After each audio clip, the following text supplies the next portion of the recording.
ਦੇਸ਼ ਦੁਨੀਆ 'ਚ ਵਸਦੇ ਪੰਜਾਬੀਆਂ ਨੂੰ ਖੁਸ਼ ਆਮਦੀਦ। ਮੈਂ ਹਰਜਿੰਦਰ ਸਿੰਘ ਰੰਧਾਵਾ, ਤੁਸੀਂ ਦੇਖ ਰਹੇ ਹੋ ਪੰਜਾਬ ਟੈਲੀਵਿਜ਼ਨ ਔਰ ਮੇਰੇ ਨਾਲ ਨੇ Punjab and Haryana high court ਦੇ ਐਡਵੋਕੇਟ ਸਰਦਾਰ ਜਸਮੇਲ ਸਿੰਘ ਬਰਾੜ। ਸਰਦਾਰ ਸਾਹਿਬ ਜੀ ਆਇਆ। ਮਿਹਰਬਾਨੀ ਜੀ। ਸਭ ਤੋਂ ਪਹਿਲਾਂ ਰੰਧਾਵਾ ਸਾਹਿਬ ਤੁਹਾਨੂੰ, ਤੁਹਾਡੇ ਚੈਨਲ ਨੂੰ, ਤੁਹਾਡੇ ਸਰੋਤਿਆਂ ਨੂੰ ਬਹੁਤ ਬਹੁਤ ਪਿਆਰ ਭਰੀ ਸਤਿ ਸ੍ਰੀ ਅਕਾਲ ਜੀ। ਸਤਿ ਸ੍ਰੀ ਅਕਾਲ ਜੀ। ਦੋਸਤੋ, ਅਸੀਂ ਜਿਸ ਦੌਰ 'ਚ ਜੀ ਰਹੇ ਹਾਂ ਉਹਦੇ 'ਚ ਸਭ ਤੋਂ ਅਹਿਮ ਘਟਨਾਵਾਂ ਨੇ ਉਹ ਘਟਨਾਵਾਂ ਜਿਹੜੀਆਂ ਘਟਨਾਵਾਂ ਨੇ ਇੱਕ ਸਰਕਾਰ ਮੋਦੀ ਕਰਤੀ ਤੇ ਦੂਜੀ ਸਰਕਾਰ ਵਕਤ ਨੂੰ ਫੜ ਲਈ। ਬੇਅਦਬੀ ਮਾਮਲੇ ਤੇ ਉਸ ਤੋਂ ਬਾਅਦ ਦੀਆਂ ਘਟਨਾਵਾਂ, ਗੋਲੀ ਚੱਲਦੀ ਆ, 2 ਲੋਕ ਮਾਰੇ ਜਾਂਦੇ ਆ, ਪੁਲਿਸ ਅਣਪਛਾਤੀ ਹੋ ਜਾਂਦੀ ਹੈ, ਚਿੱਟੇ ਦਿਨ ਹਨੇਰ ਪੈ ਜਾਂਦਾ। ਅੱਜ ਵੀ ਅਸੀਂ ਉਹਨਾਂ ਰਾਹਾਂ ਤੇ ਆ। ਸਾਨੂੰ ਆਲੇ ਦੁਆਲੇ ਦੇ ਵਿੱਚ ਜੋ ਕੁਝ ਵੀ ਵਾਪਰ ਰਿਹਾ ਸਿਆਸਤ ਦਾ ਤੇ ਪ੍ਰਸ਼ਾਸਨਿਕ, ਉਹਦੇ ਦੁਆਲੇ ਹੀ ਘੁੰਮੀ ਜਾਂਦਾ। ਬਾਕੀ ਸਭ ਖੜੋਤ 'ਚ ਹੈ, ਸਰਕਾਰਾਂ ਖੜੋਤ 'ਚ ਨੇ, ਸੁਸਾਇਟੀ ਅਜੇ ਵੀ ਇਹ ਮੰਨਣ ਲਈ ਤਿਆਰ ਨਹੀਂ ਕਿ ਇਸ ਤੋਂ ਬਿਨਾਂ ਵੀ ਸਾਡੇ ਕੋਲ ਮਸਲੇ। ਲੇਕਿਨ ਜੇਕਰ ਹੁਣ ਤੱਕ ਦੀਆਂ ਘਟਨਾਵਾਂ ਦੇਖੀਏ ਤਾਂ ਕਿਸੇ ਨੇ ਇਹਨਾਂ ਚੀਜ਼ਾਂ ਨੂੰ ਐਡਰੈਸ ਕਰਨ ਦੀ ਕੋਸ਼ਿਸ਼ ਵੀ ਨਹੀਂ ਕੀਤੀ ਕਿ ਆਖਰ ਕੋਟਕਪੂਰਾ ਕਿਉਂ ਵਾਪਰਦਾ ਹੈ, ਆਖਰ ਬਹਿਬਲ ਕਲਾਂ ਦੇ ਵਿੱਚ ਕੀ ਵਾਪਰ ਜਾਂਦਾ ਹੈ। ਉਹ ਸਾਰੀਆਂ ਤਰਤੀਬਵਾਰ ਚੀਜ਼ਾਂ ਸਰਦਾਰ ਜਸਮੇਲ ਸਿੰਘ ਬਰਾੜ ਜਿਹੜੇ ਐਡਵੋਕੇਟ ਹੋਣ ਦੇ ਨਾਲ ਸਿੱਖ ਸਾਈਕੀ ਨੂੰ ਸਮਝਦੇ ਨੇ ਔਰ ਖਾਸ ਤੌਰ ਤੇ ਮਾਲਵਾ ਦਾ ਜਿਹੜਾ ਸੈਂਟਰਲ ਇਲਾਕਾ ਹੈ ਉੱਥੋਂ ਆਉਂਦੇ ਆ। ਮੈਂ ਸਰਦਾਰ ਸਾਹਿਬ ਚੀਜ਼ਾਂ ਸਮਝਣ ਦੀ ਕੋਸ਼ਿਸ਼ ਕਰੂੰਗਾ। ਹੋ ਸਕਦਾ ਸਾਨੂੰ ਇੱਕ ਤੋਂ ਵੱਧ ਐਪੀਸੋਡ ਕਰਨੇ ਪੈਣ। ਮੈਂ ਸਮਝਣ ਦੀ ਕੋਸ਼ਿਸ਼ ਕਰੂੰਗਾ ਕਿ ਆਖਰ ਇਹ ਸਿੱਧੀ ਜੀ ਘਟਨਾ ਸੀ ਕਿ ਲਾਠੀਚਾਰਜ ਹੋ ਜਾਂਦਾ ਜਾਂ ਗੋਲੀ ਚੱਲ ਜਾਂਦੀ ਜਾਂ ਲੋਕ ਮਰ ਜਾਂਦੇ, ਇਹਨੂੰ ਐਵੇਂ ਹੀ ਸਮਝ ਲਈਏ, ਜਾਂ ਬੇਅਦਬੀ ਮਾਮਲੇ ਤੇ ਬੇਅਦਬੀ ਮਾਮਲਿਆਂ ਤੋਂ ਬਾਅਦ ਜੋ ਕੁਝ ਵਾਪਰਦਾ ਇਹਦੇ ਪਿੱਛੇ ਕੋਈ ਕਨਸਪੀਰੇਸੀ ਜਾਂ ਕੁਝ ਹੋਰ ਛੁਪਵਾਂ ਜਿਹੜਾ ਤੁਸੀਂ ਦੱਸਣਾ ਚਾਹੋ ਜਾਂ ਘਟਨਾਵਾਂ ਨੂੰ ਜੋੜਨਾ ਚਾਹੋ। ਸਰਦਾਰ ਸਾਹਿਬ, ਮੇਰੀ ਬੇਨਤੀ ਇਹ ਹੈਗੀ ਹੈ ਵੀ ਜਿਹੜਾ ਕੋਟਕਪੂਰੇ 'ਚ ਆ ਕੇ ਇਹ ਕਲਮੀਨੇਟ ਹੋਇਆ ਵੀ ਉੱਥੇ ਗੋਲੀ ਚੱਲੀ, ਬੰਦੇ ਫੱਟੜ ਹੋ ਗਏ, ਫਿਰ ਬਹਿਬਲ ਕਲਾਂ 'ਚ ਜਾ ਕੇ 2 ਬੰਦੇ ਮਰ ਗਏ ਉਸੇ ਦਿਨ ਨੂੰ 14/10/15 ਨੂੰ। ਇਹ ਘਟਨਾ ਜਿਹੜੀ ਹੈਗੀ ਹੈ ਇੱਕ ਮਹਿਜ਼ ਘਟਨਾ ਨਹੀਂ। ਜੇ ਅਸੀਂ ਇਸ ਨੂੰ ਜਾਣਨਾ ਹੈ ਤਾਂ ਸਾਨੂੰ ਇਹਦੇ ਪਿੱਛੇ ਦੇ ਬੈਕਡ੍ਰੌਪ 'ਚ ਜਾਣਾ ਪਊਗਾ ਤੇ ਬੈਕਡ੍ਰੌਪ 'ਚ ਜਾਣਨ ਵਾਸਤੇ ਵੀ ਇਹਦਾ ਓਰੀਜਨ ਕੀ ਹੈ। ਜੇ ਅਸੀਂ ਕਿਸੇ ਸਮੱਸਿਆ ਨੂੰ, ਕਿਸੇ ਮਸਲੇ ਨੂੰ ਜਾਣਨਾ ਹੈ ਤਾਂ ਅਸੀਂ ਉਹਦਾ ਓਰੀਜਨ ਫੜਨਾ ਤੇ ਓਰੀਜਨ ਇਹਦਾ ਜਿਹੜਾ ਹੈਗਾ, ਕਿਉਂਕਿ ਇਹ ਇੱਕ ਬੜੀ ਛੋਟੀ ਜਿਹੀ ਘਟਨਾ ਨਹੀਂ। ਗੁਰੂ ਗ੍ਰੰਥ ਸਾਹਿਬ ਦੀ ਬੇਅਦਬੀ ਹੋ ਜਾਣਾ, ਚੋਰੀ ਹੋ ਜਾਣਾ, ਪੋਸਟਰ ਲੱਗ ਜਾਣੇ, ਅੰਗਾਂ ਦਾ ਖਿਲਾਰਿਆ ਜਾਣਾ, ਇਹ ਇੱਕ ਕ੍ਰਾਈਮ, ਇੱਕ ਮਹਿਜ਼ ਕੋਈ ਆਰਡੀਨਰੀ ਕ੍ਰਾਈਮ ਨਹੀਂਗਾ। ਮੇਰੀ ਨਜ਼ਰ ਦੇ ਵਿੱਚ ਇਹ ਜਿਹੜਾ ਕ੍ਰਾਈਮ ਸੀਗਾ ਇਹ ਵਾਜ਼ ਕ੍ਰਾਈਮ ਅਗੇਂਸਟ ਹਿਊਮੈਨਿਟੀ। ਤਾਂ ਸ਼ੁਰੂਆਤ ਇਹਦੀ ਕੀ ਹੁੰਦੀ ਹੈ ਵੀ 1 ਜੂਨ 2015 ਨੂੰ ਦੁਪਹਿਰ ਦੇ ਸਮੇਂ ਬੁਰਜ ਜਵਾਹਰ ਸਿੰਘ ਵਾਲਾ ਦੇ ਗੁਰਦੁਆਰਾ ਸਾਹਿਬ ਦੇ ਵਿੱਚੋਂ ਗੁਰੂ ਗ੍ਰੰਥ ਸਾਹਿਬ ਦੀ ਬੀੜ ਚੋਰੀ ਹੋ ਜਾਂਦੀ ਹੈ। ਤਾਂ ਕੁਝ ਬੱਚੇ ਆਉਂਦੇ ਆ ਗੁਰਦੁਆਰਾ ਸਾਹਿਬ ਦੇ ਵਿੱਚ। ਉਹਨਾਂ ਬੱਚਿਆਂ ਦੇ ਵਿੱਚ ਇੱਕ ਬੱਚਾ ਉਸ ਗੁਰਦੁਆਰਾ ਸਾਹਿਬ ਦੇ ਗ੍ਰੰਥੀ ਦਾ ਵੀ ਹੁੰਦਾ। ਉਹ ਵੇਖਦੇ ਆ ਵੀ ਗੁਰੂ ਮਹਾਰਾਜ ਦਾ ਸਰੂਪ ਕਿੱਧਰ ਗਿਆ। ਉਹ ਦੌੜ ਕੇ ਜਾਂਦੇ ਆ, ਜਾ ਕੇ ਗੁਰਦੁਆਰਾ ਸਾਹਿਬ ਦੇ ਗ੍ਰੰਥੀ ਦੇ ਕਮਰੇ ਦੇ ਵਿੱਚ ਜਾਂਦੇ ਆ, ਜਿੱਥੇ ਗ੍ਰੰਥੀ ਤਾਂ ਆਪ ਨਹੀਂ ਹੁੰਦਾ ਤੇ ਉਹਦੀ ਪਤਨੀ ਹੁੰਦੀ, ਜਿਹਨੂੰ ਦੱਸਦੇ ਆ ਵੀ ਦਰਬਾਰ ਸਾਹਿਬ ਦੇ ਵਿੱਚ ਗੁਰੂ ਗ੍ਰੰਥ ਸਾਹਿਬ ਦੀ ਭੀੜ ਹਾਜ਼ਰ ਨਹੀਂ ਗੀ। ਤਾਂ ਉਹ ਔਰਤ ਕਿਸੇ ਆਦਮੀ ਤੋਂ ਲਿਫਟ ਲੈ ਕੇ ਮੋਟਰਸਾਈਕਲ ਤੇ ਆਪਣੇ ਪਤੀ ਨੂੰ ਦੱਸਣ ਜਾਂਦੀ ਹੈ ਘਟਨਾ, ਜਿਹੜਾ ਕਿਸੇ ਦੇ ਹੋਰ ਘਰੇ ਗਿਆ ਹੁੰਦਾ। ਤਾਂ ਜਦੋਂ ਆ ਕੇ ਵੇਖਦਾ ਹੈ, ਉਹ ਪਿੰਡ ਵਾਲਿਆਂ ਨੂੰ ਇਕੱਠਾ ਕਰਦਾ ਵੀ ਆਹ ਕੀ ਭਾਣਾ ਵਾਪਰ ਗਿਆ। ਤਾਂ ਫਿਰ ਇਸੇ ਦੀ ਘਟਨਾ ਦੀ ਸੂਚਨਾ ਉਸੇ ਦਿਨ ਹੀ ਪੁਲਿਸ ਨੂੰ ਦਿੱਤੀ ਜਾਂਦੀ ਹੈ ਤੇ ਪੁਲਿਸ ਇਸ ਘਟਨਾ ਦੀ ਸੂਚਨਾ ਮਿਲਣ ਤੇ ਬੁਰਜ ਜਵਾਹਰ ਸਿੰਘ ਵਾਲਾ ਦੇ ਗੁਰਦੁਆਰਾ ਸਾਹਿਬ ਦੇ ਵਿੱਚ ਆ ਵੀ ਜਾਂਦੀ ਹੈ ਤੇ ਮੁੱਢਲੀ ਜਾਣਕਾਰੀ ਵੀ ਲੈਂਦੀ ਆ ਵੀ ਕੀ ਹੋਇਆ, ਕਿਵੇਂ ਹੋਇਆ, ਵੀ ਕੌਣ ਲੈ ਗਿਆ, ਕਿਸੇ ਦਾ ਪਤਾ ਲੱਗਿਆ ਕਿ ਨਹੀਂ ਲੱਗਿਆ। ਪਰ ਬੜੀ ਹੈਰਾਨੀ ਦੀ ਗੱਲ ਇਹ ਹੈਗੀ ਆ ਵੀ ਇਹ ਐਡਾ, ਜਿਵੇਂ ਮੈਂ ਪਹਿਲਾਂ ਹੀ ਤੁਹਾਨੂੰ ਸ਼ੁਰੂ 'ਚ ਦੱਸ ਕੇ ਹਟਿਆ ਹੈ ਵੀ ਇਹ ਐਡਾ ਵੱਡਾ ਕ੍ਰਾਈਮ ਸੀਗਾ, ਇਹਦਾ ਕੋਈ ਪਰਚਾ ਨਹੀਂ ਦਰਜ ਕੀਤਾ ਜਾਂਦਾ 1 ਤਰੀਕ ਨੂੰ। ਅੱਛਾ। For the reasons best known to the police officials 2 ਤਰੀਕ ਨੂੰ ਪਰਚਾ ਦਰਜ ਹੁੰਦਾ ਹੈ ਡਿਲੇ ਨਾਲ। ਉਹ ਡਿਲੇ ਕਿਉਂ ਹੋਈ? ਜਦੋਂ 2 ਤਰੀਕ ਨੂੰ ਪਰਚਾ ਦਰਜ ਹੁੰਦਾ ਹੈ ਤੇ ਫਿਰ ਉਹਦੇ ਉੱਤੇ ਇੱਕ, ਜਿਹਨੂੰ ਆਪਾਂ ਹੁਣ ਵਾਰ-ਵਾਰ ਕਵਾਂਗੇ ਸਿੱਟ 1, ਸਿੱਟ 2, ਸਿੱਟ ਇਸ ਤਰ੍ਹਾਂ, ਫਿਰ ਇੱਕ ਸਿੱਟ ਕੰਸਟੀਟਿਊਟ ਹੁੰਦੀ ਹੈ ਜੀ। ਵੀ ਇਸ ਜਿਹੜਾ ਹੈਗਾ ਕੇਸ ਦਾ ਇਹਨੂੰ ਪੜਤਾਲ ਕਰੋ। ਉਹਨੂੰ ਆਪਾਂ ਅਸੀਂ ਕਹਿ ਸਕਦੇ ਹਾਂ, ਉਹ ਸਿੱਟ ਕੰਸਟੀਟਿਊਟ ਹੁੰਦੀ ਆ 4 ਤਰੀਕ ਨੂੰ, 4 ਜੂਨ ਨੂੰ ਰਣਬੀਰ ਸਿੰਘ 2015। ਖੱਟੜਾ ਵਾਲੀ, ਰਣਬੀਰ ਸਿੰਘ ਖੱਟੜਾ ਵਾਲੀ? ਨਹੀਂ ਨਹੀਂ ਨਹੀਂ ਨਹੀਂ, ਉਹ ਸਭ ਤੋਂ ਪਹਿਲੀ ਸਿੱਟ ਹੈਗੀ ਆ ਜਿਹਦਾ ਹੈਡ ਸੀਗਾ ਐਸਪੀ ਡੀ ਫਰੀਦਕੋਟ ਤੇ ਮੈਂਬਰ ਸੀ ਡੀਐਸਪੀ ਜੈਤੋ। ਅੱਛਾ, ਚੋਰੀ ਦੇ ਕੇਸ ਦੀ ਸਭ ਤੋਂ ਪਹਿਲੀ ਸਿੱਟ। ਪਰ ਕੋਈ ਵਿਜ਼ੀਬਲ ਪ੍ਰੋਗਰੈਸ ਨਹੀਂ ਹੁੰਦੀ ਜੀ। ਇੱਥੋਂ ਤੱਕ ਵੀ ਹੈ ਵੀ ਜਿਹੜਾ ਇਹ ਸੱਚ ਹੈ ਵੀ ਉਸ ਸਿੱਟ ਦੀ ਕੋਈ ਮੀਟਿੰਗ ਵੀ ਨਹੀਂ ਹੁੰਦੀ। ਅੱਛਾ, ਇਹ ਗੱਲਾਂ ਕੁਝ ਹੈਗੀਆਂ। ਜਦੋਂ ਉਸ ਤੋਂ ਬਾਅਦ ਕੋਈ ਪ੍ਰੋਗਰੈਸ ਨਹੀਂ ਹੁੰਦੀ ਤਾਂ ਫਿਰ ਸੈਕੰਡ ਸਿੱਟ ਕੰਸਟੀਟਿਊਟ ਹੁੰਦੀ ਹੈ ਚੋਰੀ ਦੇ ਕੇਸ ਦੇ ਵਿੱਚ 10/6/2015 ਨੂੰ। ਅੱਛਾ, ਸੈਕੰਡ ਸਿੱਟ ਉਹਦਾ ਜਿਹੜਾ ਹੈਡ ਹੈਗਾ ਉਹ ਚਰਨਜੀਤ ਸ਼ਰਮਾ ਐਸਐਸਪੀ ਜਿਹੜਾ ਸੀ ਉਸ ਵੇਲੇ ਦਾ। ਇਹ ਹੈਡ ਹੁੰਦਾ ਹੈ। ਅਮਰਜੀਤ ਸਿੰਘ ਐਸਪੀ ਡੀ ਫਿਰੋਜ਼ਪੁਰ ਹੁੰਦਾ ਹੈ। ਗੁਰਜੀਤ ਸਿੰਘ ਰਮਾਣਾ ਡੀਐਸਪੀ ਰਾਮਪੁਰਾ ਫੂਲ ਹੁੰਦਾ ਹੈ। ਬਲਜੀਤ ਸਿੰਘ ਹੁੰਦਾ ਹੈ ਡੀਐਸਪੀ ਕੋਟਕਪੂਰਾ ਤੇ ਇੰਸਪੈਕਟਰ ਲਖਵਿੰਦਰ ਸਿੰਘ ਹੁੰਦਾ ਹੈ। ਇਹ ਸਿੱਟ ਮੈਂਬਰ ਬਣਾਏ ਜਾਂਦੇ ਆ। ਪਰ ਏਡੇ ਸੀਨੀਅਰ ਅਫੀਸਰਾਂ ਦੀ ਜਿਹੜੀ ਹੈਗੀ ਹੈ ਸ਼ਮੂਲੀਅਤ ਵਾਲੀ ਸਿੱਟ ਬਣਨ ਦੇ ਬਾਵਜੂਦ ਵੀ ਇਹ ਗੱਲ ਵੀ ਹੈਗੀ ਆ ਵੀ ਇਸ ਸਿੱਟ ਦੀ ਵੀ ਕੋਈ ਮੀਟਿੰਗ ਨਹੀਂ ਹੋਈ ਜਿਹੜੀ ਕੋਈ ਇਸ ਤਰ੍ਹਾਂ ਰਿਕਾਰਡ ਤੇ ਹੋਵੇ। ਅੱਛਾ, ਤੇ ਨਤੀਜੇ ਵਜੋਂ ਜਿਹੜੀ ਹੈਗੀ ਆ ਉਹ ਚੋਰੀ ਦੀ ਘਟਨਾ ਦੇ ਵਿੱਚ ਕੋਈ ਅੱਗੇ ਫਰਦਰ ਪ੍ਰੋਗਰੈਸ ਨਹੀਂ ਹੁੰਦੀ।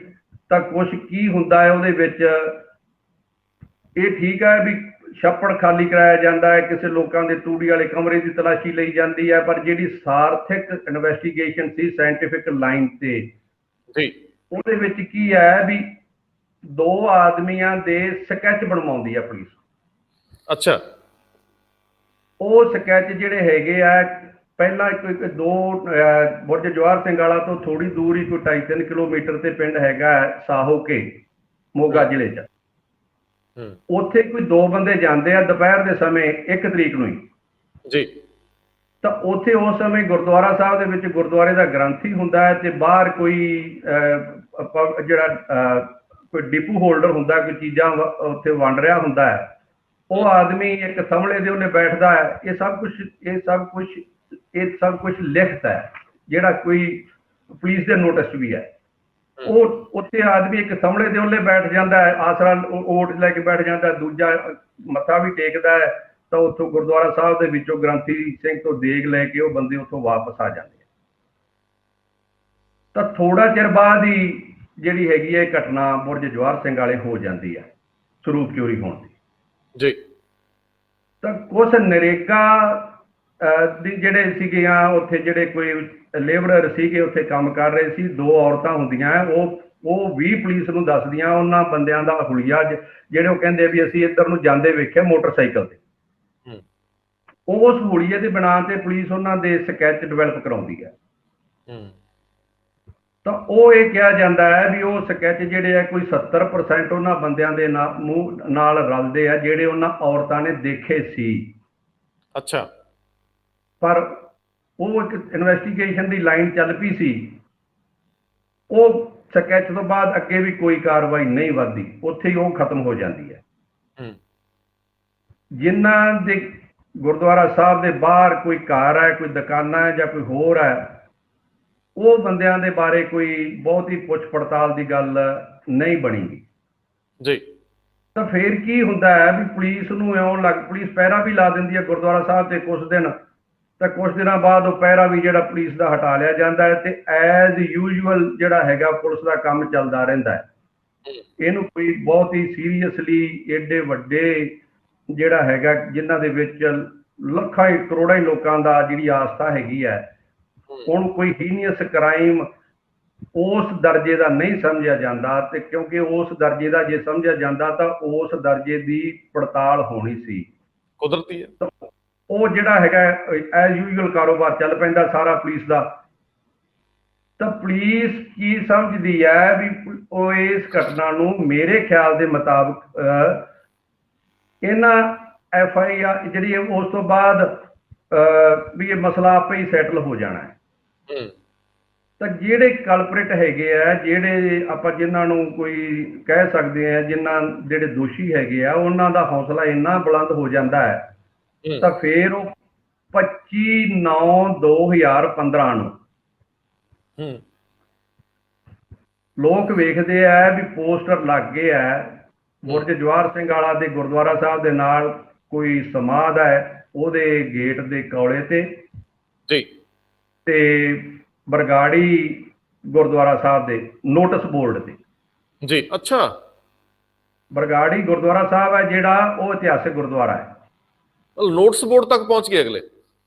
ਉਹ ਨੋਟਿਸ ਬੋਰਡ ਤੇ ਲੱਗਦੇ ਆ, ਜਿਹੜਾ ਜਿਹੜੀ ਮੈਨੂੰ ਜਾਣਕਾਰੀ ਹੈ ਵੀ ਉੱਥੇ ਨੋਟਿਸ ਬੋਰਡ ਤੇ ਲੱਗਦੇ ਆ।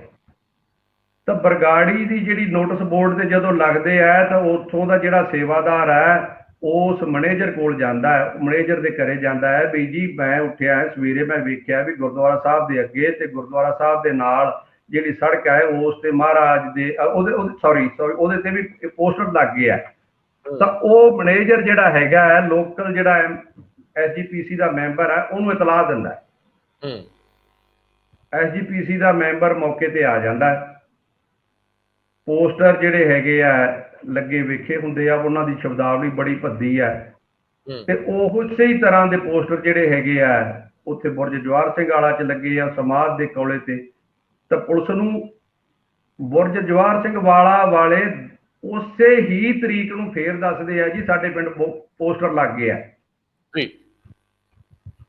ਤਾਂ ਪੁਲਿਸ ਆਉਂਦੀ ਹੈ, ਪੁਲਿਸ ਉਹਨਾਂ ਪੋਸਟਰਸ ਨੂੰ ਉਤਾਰ ਕੇ ਕਬਜ਼ੇ 'ਚ ਲੈ ਲੈਂਦੀ ਹੈ। ਇਸੇ ਤਰ੍ਹਾਂ ਹੀ ਫਿਰ ਉਹ ਬਰਗਾੜੀ ਜਾਂਦੀ ਹੈ, ਬਰਗਾੜੀ ਤੋਂ ਵੀ ਪੁਲਿਸ ਜਿਹੜੀ ਹੈਗੀ ਆ ਪੋਸਟਰ ਉਤਾਰ ਕੇ ਕਬਜ਼ੇ 'ਚ ਲੈ ਲੈਂਦੀ ਹੈ।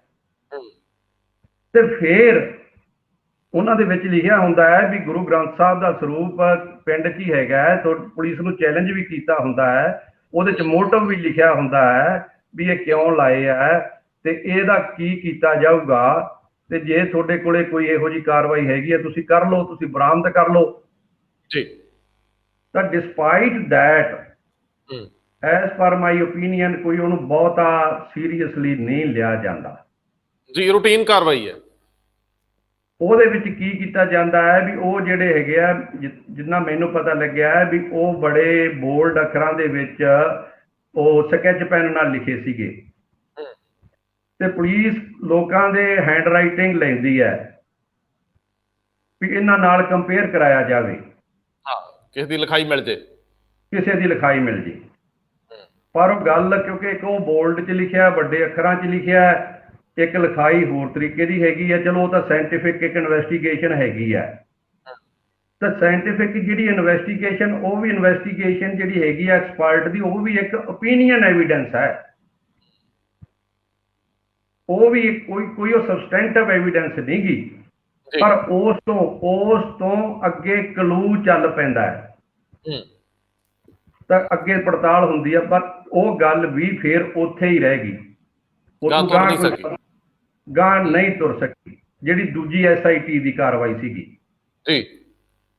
ਤਾਂ ਫਿਰ ਕੀ ਹੋਇਆ ਵੀ ਪੁਲਿਸ ਫਿਰ ਉਸੇ ਤਰ੍ਹਾਂ ਹੀ ਡੋਰਮੈਂਟ ਜੀ ਹੋ ਜਾਂਦੀ ਹੈ। ਤਾਂ ਉਹ ਬੰਦਿਆਂ ਦੇ ਹੌਸਲੇ ਜਿਹੜੇ ਕੋਈ ਇਸ ਦੇ ਕਲਪ੍ਰਿਟ ਹੈਗੇ ਆ, ਉਹਨਾਂ ਦੇ ਇੰਨੇ ਵੱਧ ਜਾਂਦੇ ਆ ਤਾਂ ਫਿਰ ਉਹ ਗੁਰੂ ਮਹਾਰਾਜ ਦੇ ਜਿਹੜੇ ਅੰਗ ਹੈਗੇ ਆ, ਉਹ 12 ਅਕਤੂਬਰ 2015 ਨੂੰ ਗੁਰਦੁਆਰਾ ਬਰਗਾੜੀ ਜਿਹੜਾ ਇਤਿਹਾਸਿਕ ਗੁਰਦੁਆਰਾ ਹੈ ਉਹਦੇ ਸਾਹਮਣੇ ਉਹਦੇ ਨਾਲ ਦੀ ਸੜਕ ਤੇ ਵੇਖੇ ਜਾਂਦੇ ਆ। ਜਿਹੜਾ ਉਹ ਸੇਵਾਦਾਰ ਹੈ ਉਸ ਮੈਨੇਜਰ ਨੂੰ ਇਨਫੋਰਮ ਕਰਦਾ ਹੈ, ਮੈਨੇਜਰ SGPC ਦੇ ਮੈਂਬਰ ਨੂੰ ਇਨਫੋਰਮ ਕਰਦਾ ਹੈ। ਫਿਰ ਉਹ ਜਾ ਕੇ ਜਿਹੜੇ ਮਹਾਰਾਜ ਦੇ ਅੰਗ ਆ ਉਹਨਾਂ ਨੂੰ ਇਕੱਠੇ ਕੀਤੇ ਜਾਂਦਾ ਹੈ। ਤਾਂ ਉਹ ਜਿਹੜੇ ਅੰਗ ਕਬਜ਼ੇ 'ਚ ਲਏ ਜਾਂਦੇ ਆ ਤਾਂ ਉਹ ਫਿਰ ਜਿਹੜੇ ਲੋਕ ਇੰਨੇ ਲੋਕਾਂ ਨੂੰ ਪਤਾ ਲੱਗਦਾ, ਪਬਲਿਕ ਐਡਰੈਸ ਸਿਸਟਮ ਤੇ ਹੋ ਜਾਂਦਾ ਹੈ ਵੀ ਮਹਾਰਾਜ ਦੇ ਸਰੂਪ ਦੀ ਬੇਅਦਬੀ, ਪਹਿਲਾਂ ਚੋਰੀ ਹੋਈ, ਫਿਰ ਪੋਸਟਰ ਲੱਗੇ, ਹੁਣ ਅੰਗ ਹੀ ਖਿਲਾਰ ਦਿੱਤੇ ਗਏ ਆ। ਇੱਕ ਜਿਉਂਦਾ ਜਾਗਦਾ ਜਿਹੜਾ ਗੁਰੂ ਹੈ, ਜਿਹਨੂੰ ਜਿਉਂਦਾ ਜਾਗਦਾ ਲਿਵਿੰਗ ਗੁਰੂ ਮੰਨਿਆ ਜਾਂਦਾ ਹੈ, ਤਾਂ ਉਹਦੀ ਐਗਜ਼ੀਕਿਊਸ਼ਨ ਕਰ ਦਿੱਤੀ ਹੈ ਜੀ। ਤਾਂ ਫਿਰ ਲੋਕਾਂ ਦਾ ਉੱਥੇ ਇਕੱਠ ਹੋ ਜਾਂਦਾ ਹੈ। ਪੁਲਿਸ ਮੇਰੇ ਖਿਆਲ ਦੇ ਮੁਤਾਬਕ ਜਿਹੜੀਆਂ ਪਹਿਲੀਆਂ 2 FIRs ਸੀਗੀਆਂ, ਚੋਰੀ ਦੀ ਤੇ ਪੋਸਟਰ ਲੱਗਣ ਦੀ, ਉਹਨਾਂ FIRs ਨੂੰ ਜਿਹੜੀ ਆ ਹਾਈਬਰਨੇਸ਼ਨ 'ਚ ਰੱਖਦੀ ਹੈ। ਹਾਈਬਰਨੇਸ਼ਨ 'ਚ ਰੱਖਣ ਦਾ ਮਤਲਬ ਇਹ ਹੁੰਦਾ ਵੀ ਬਹੁਤ ਹੀ ਘੱਟ ਗਤੀਵਿਧੀ ਹੋਣਾ ਜੀ। ਇਹ ਜਿਹੜੇ ਕੋਲਡ ਬਲੱਡਡ ਜਿਹੜੇ ਹੁੰਦੇ ਆ ਪੰਛੀ, ਜਿਵੇਂ ਰਪਟਾਇਲ, ਜਿਵੇਂ ਚਾਮਚੜੇਕਾ ਜਾਂ ਹੋਰ ਹੈ, ਇਹ ਹੋ ਜਾਂਦੇ ਆ ਸਰਦੀ ਦੇ ਦਿਨਾਂ ਦੇ ਵਿੱਚ। ਵੀ ਗਤੀਵਿਧੀ ਤਾਂ ਹੁੰਦੀ ਹੈ, ਉਹਨੂੰ ਇੱਕ ਤਰ੍ਹਾਂ ਨਾਲ ਹਾਈਬਰਨੇਸ਼ਨ 'ਚ ਰੱਖਦੀ ਆ ਵੀ ਲੋਕ ਆਪਣੇ ਆਪ ਚੁੱਪ ਕਰ ਜਾਣਗੇ ਤੇ ਆਪਣੇ ਆਪ ਹੀ ਰੀਕਨਸਾਈਲ ਕਰ ਲੈਣਗੇ ਤੇ ਮਸਲਾ ਖਤਮ ਹੋ ਜਾਊਗਾ। ਮਤਲਬ ਮੁੱਦਾ ਜਿੰਦਾ ਤੇ ਹੈ ਪਰ ਹਰਕਤ ਕੋਈ ਨਹੀਂ, ਹਰਕਤ ਕੋਈ ਨਹੀਂ, ਕੋਈ ਵਿਜ਼ੀਬਲ ਨਹੀਂ, ਦਿਖਦਾ ਨਹੀਂ, ਕੋਈ ਐਸਾ ਨਹੀਂ ਵੀ ਜਿਹੜੀ ਕੋਈ ਦਿਸ ਰਹੀ ਹੋਵੇ। ਤਾਂ ਫਿਰ ਇਹ ਜਿਹੜੇ ਅੰਗਾਂ ਦੀ ਬੇਅਦਬੀ ਹੋ ਜਾਂਦੀ ਹੈ, ਉੱਥੇ ਇਕੱਠ ਹੋ ਜਾਂਦਾ ਹੈ, ਉਹ ਉਦੋਂ ਐਗਰਾਵੇਟ ਹੋ ਰਹੀ ਹੈ ਸਿਚੁਏਸ਼ਨ ਦਿਨ ਬ ਦਿਨ। ਉਸ ਇੱਥੇ ਇਸ ਤੇ ਆ ਜਾਂਦੀ ਹੈ, ਉੱਥੇ ਇਕੱਠ ਹੋ ਜਾਂਦਾ ਹੈ। ਇਕੱਠ ਦਾ ਪਤਾ ਉਸ ਵੇਲੇ ਦੇ ਫਰੀਦਕੋਟ ਦੇ ਡਿਪਟੀ ਕਮਿਸ਼ਨਰ ਨੂੰ ਵੀ ਲੱਗਦਾ ਹੈ, SSP ਨੂੰ ਵੀ ਲੱਗਦਾ ਹੈ, ਉਸ ਵੇਲੇ ਦੇ DIG ਨੂੰ ਵੀ ਲੱਗਦਾ ਹੈ।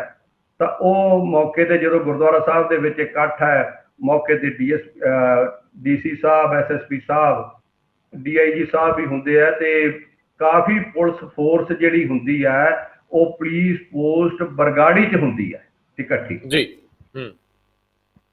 ਤਾਂ ਉੱਥੇ ਇਹ ਫੈਸਲਾ, ਉੱਥੇ ਜਿਹੜਾ ਇੰਨਾ ਜ਼ਿਆਦਾ ਲੋਕਾਂ ਦਾ ਜਜ਼ਬਾ ਹਾਵੀ ਹੁੰਦਾ ਹੈ ਵੀ DC ਸਾਹਿਬ ਨੂੰ ਵੀ ਬੋਲਣ ਨਹੀਂ ਦਿੱਤਾ ਜਾਂਦਾ,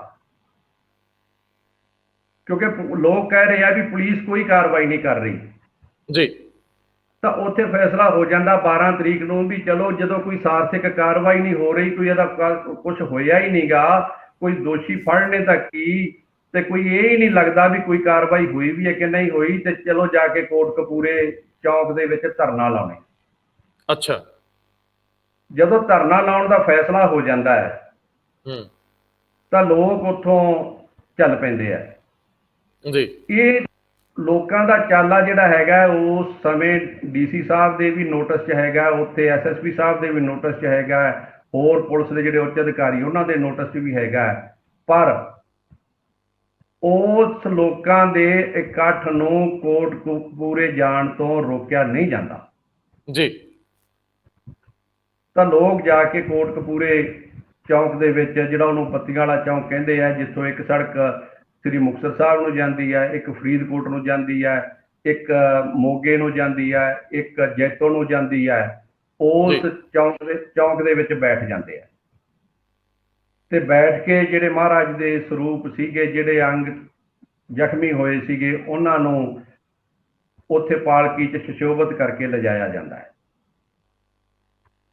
ਤਾਂ ਉੱਥੋਂ ਬਾਅਦ ਕੀ ਹੁੰਦਾ ਹੈ ਵੀ ਉੱਥੇ ਫਿਰ ਪੁਲਿਸ ਫੋਰਸ ਇਕੱਠੀ ਕਰਨੀ ਸ਼ੁਰੂ ਕਰ ਦਿੱਤੀ ਜਾਂਦੀ ਹੈ ਐਡਮਿਨਿਸਟ੍ਰੇਸ਼ਨ ਵੱਲੋਂ। ਤਾਂ 13 ਤਰੀਕ ਨੂੰ ਸੁਬਾਹ ਅਰਲੀ ਮਾਰਨਿੰਗ ਇੱਕ ਰਾਜੀਨਾਮਾ ਹੋ ਜਾਂਦਾ ਹੈ, ਜਿਹੜੇ ਧਰਨੇ ਤੇ ਬੈਠੇ ਆ ਉਹਨਾਂ ਦੇ ਲੀਡਰਾਂ ਦੇ ਵਿੱਚ ਤੇ ਐਡਮਿਨਿਸਟ੍ਰੇਸ਼ਨ ਦੇ ਵਿੱਚ ਜਾਂ ਪੁਲਿਸ ਦੇ ਵਿੱਚ, ਵੀ ਅਸੀਂ ਇਸ ਧਰਨੇ ਤੋਂ ਉੱਠ ਕੇ ਜਾਣ ਵਾਸਤੇ ਤਿਆਰ ਹਾਂ, ਪਰ ਤੁਸੀਂ ਸਾਨੂੰ ਗ੍ਰਿਫਤਾਰ ਕਰ ਲਓ। ਅੱਛਾ।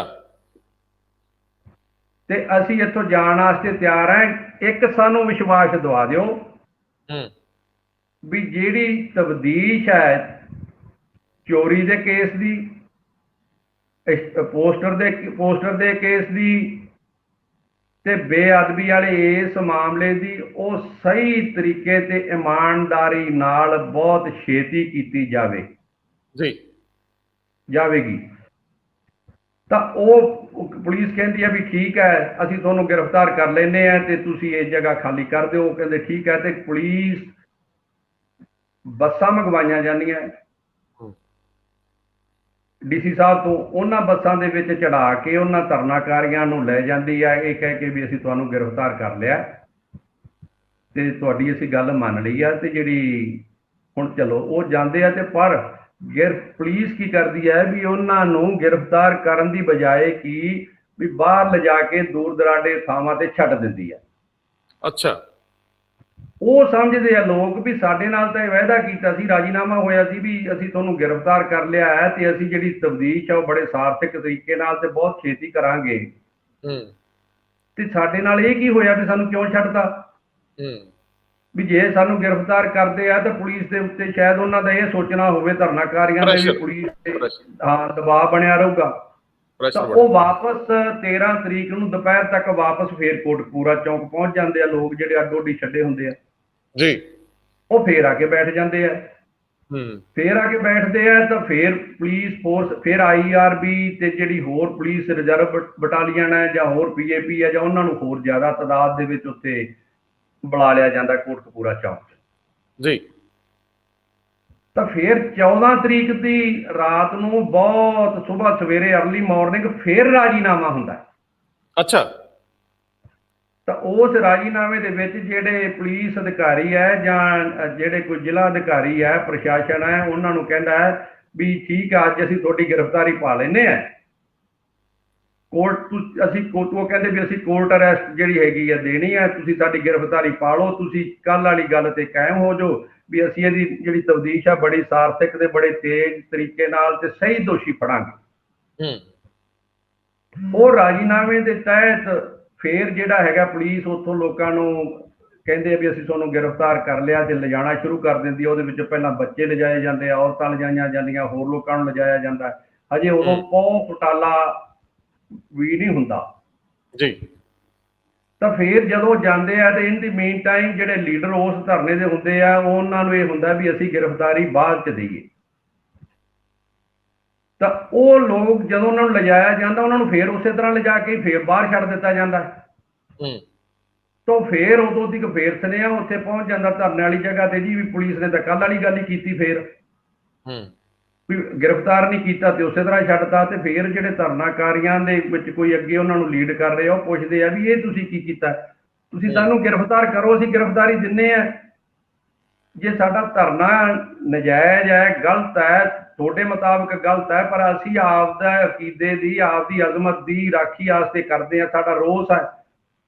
ਪਰ ਜੇ ਤੁਸੀਂ ਕਹਿੰਦੇ ਆ ਗਲਤ ਹੈ ਸਾਨੂੰ ਗ੍ਰਿਫਤਾਰ ਕਰ ਲਓ ਤੇ ਲੈ ਜਾਓ ਪਰ ਸਾਡੀ ਫਾਰਮਲ ਗ੍ਰਿਫਤਾਰੀ ਦਿਖਾਓ ਸਾਨੂੰ ਇੱਥੇ ਜੀ, ਉਹਦੀ ਕੋਈ ਡਾਕੂਮੈਂਟੇਸ਼ਨ ਹੋਵੇ।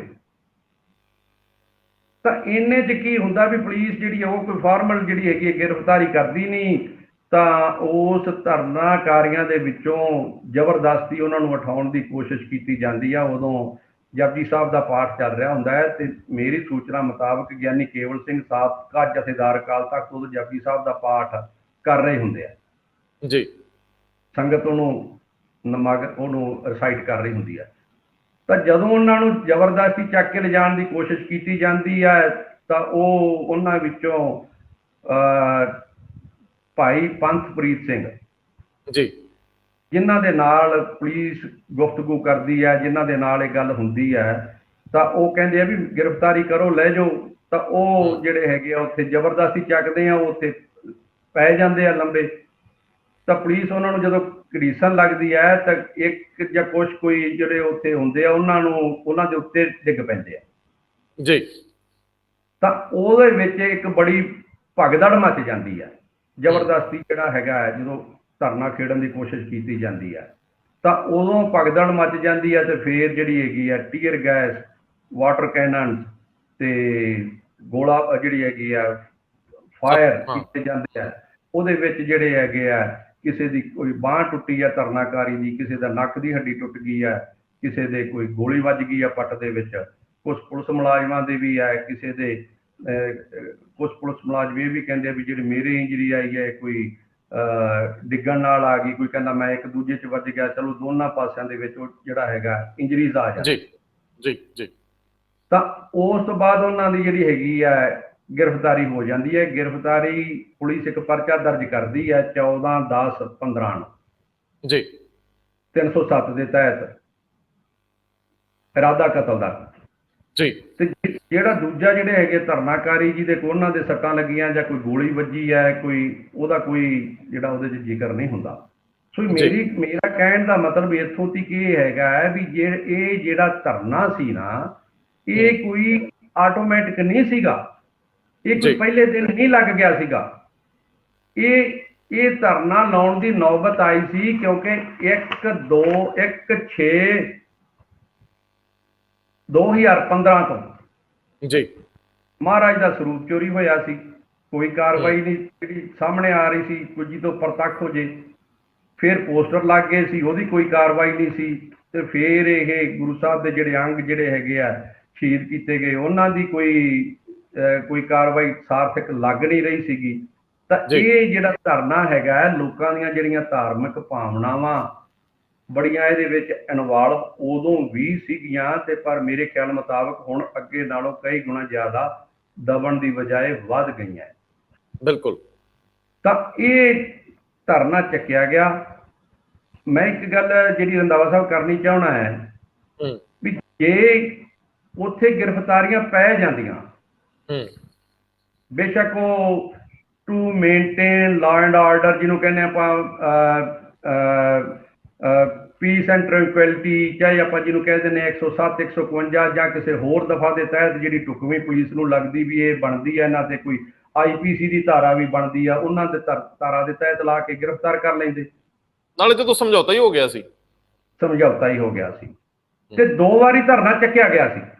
ਹਾਂ, 13 ਤਰੀਕ ਨੂੰ ਵੀ ਚੱਕਿਆ ਗਿਆ ਸੀ ਜੀ, 14 ਤਰੀਕ ਨੂੰ ਵੀ ਲੋਕ ਜਿਹੜੇ ਹੈਗੇ ਆ ਜਾਣੇ ਸ਼ੁਰੂ ਹੋ ਗਏ ਸੀ, ਪੁਲਿਸ ਲਿਜਾਣਾ ਸ਼ੁਰੂ ਕਰਤਾ ਸੀ ਲੋਕਾਂ ਨੂੰ, ਪੁਲਿਸ ਨੇ ਜੀ।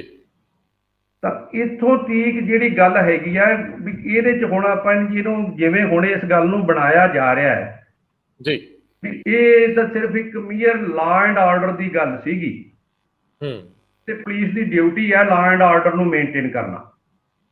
ਜੀ, ਤੁਸੀਂ ਮੈਂ ਤੁਹਾਨੂੰ ਹੈਰਾਨੀ ਦੀ ਗੱਲ ਦੱਸਦਾ ਹਾਂ ਵੀ ਕਿਉਂਕਿ ਕੋਈ ਇਹੋ ਜਿਹੀ ਸਾਰੀਆਂ ਉਸ ਜਿੱਥੇ ਧਰਨਾ ਲੱਗਿਆ ਸੀ ਉਹਦੇ ਆਸ-ਪਾਸ ਬਾਜ਼ਾਰ ਹੈ ਜੀ, ਸਾਰੀਆਂ ਦੁਕਾਨਾਂ ਖੁੱਲੀਆਂ ਸੀ।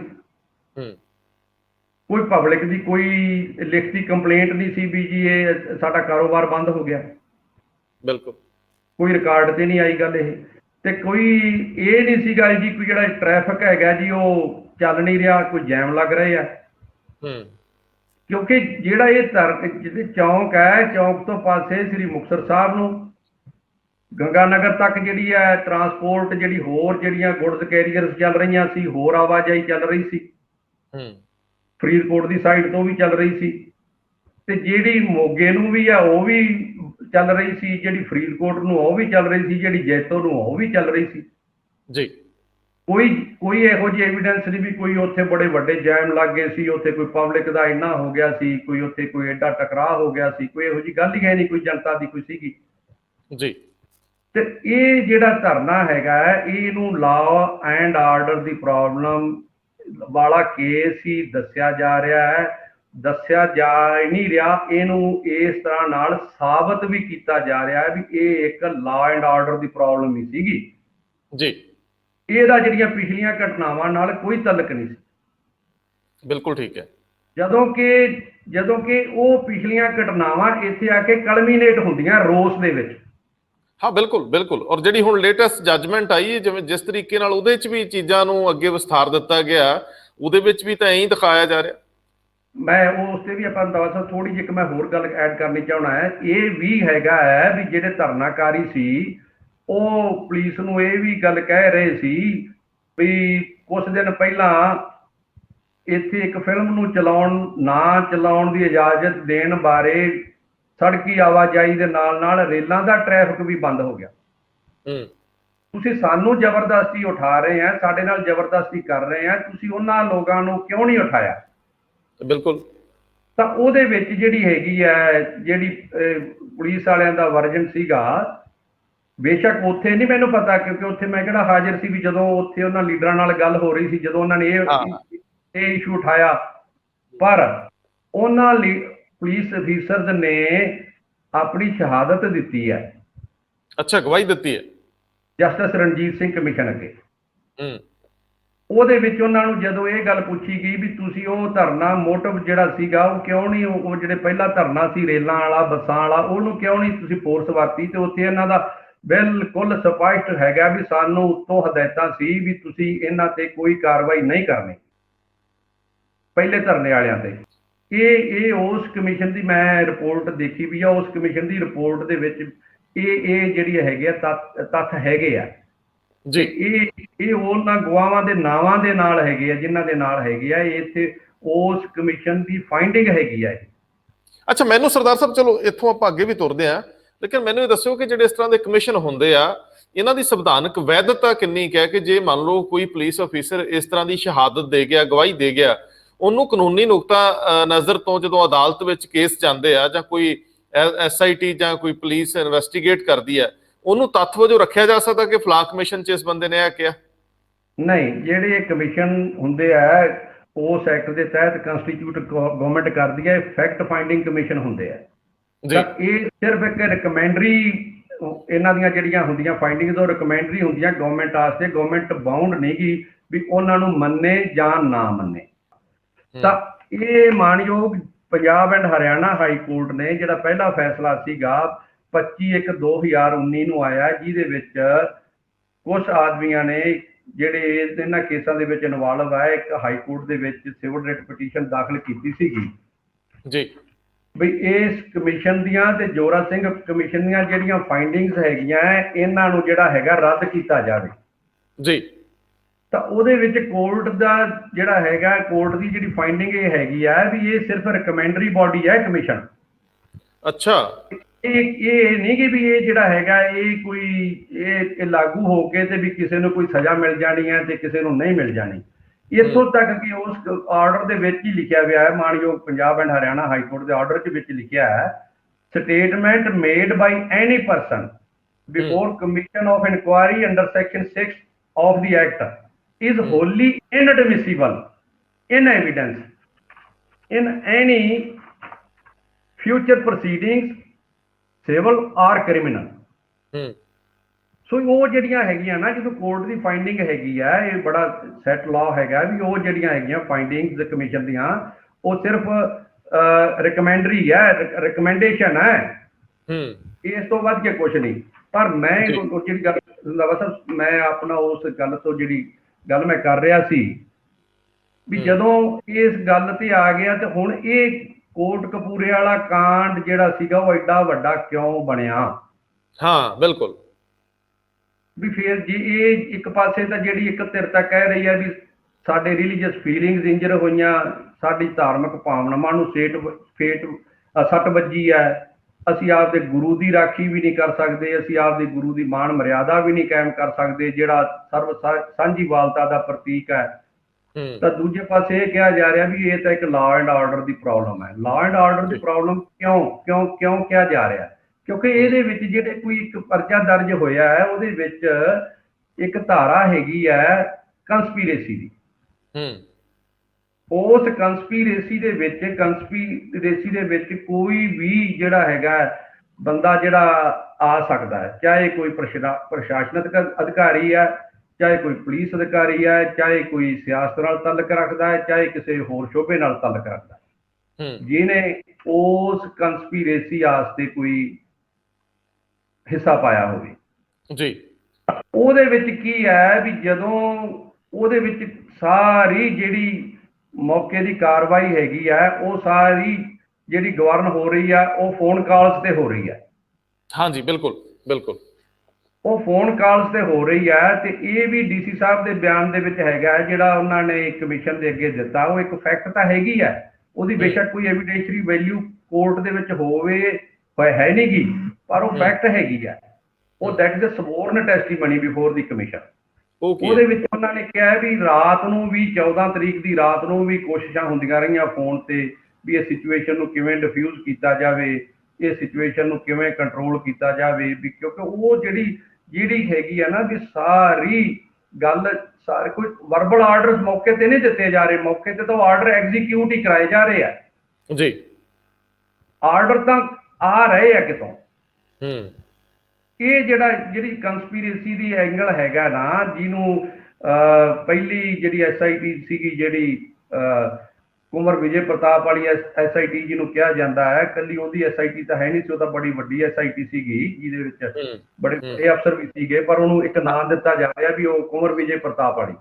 ਹਾਂ ਬਿਲਕੁਲ, ਉਹ ਹੈ ਤਾਂ ਪ੍ਰਬੋਧ ਕੁਮਾਰ ਦੀ ਅਗਵਾਈ 'ਚ ਸੀਗੀ।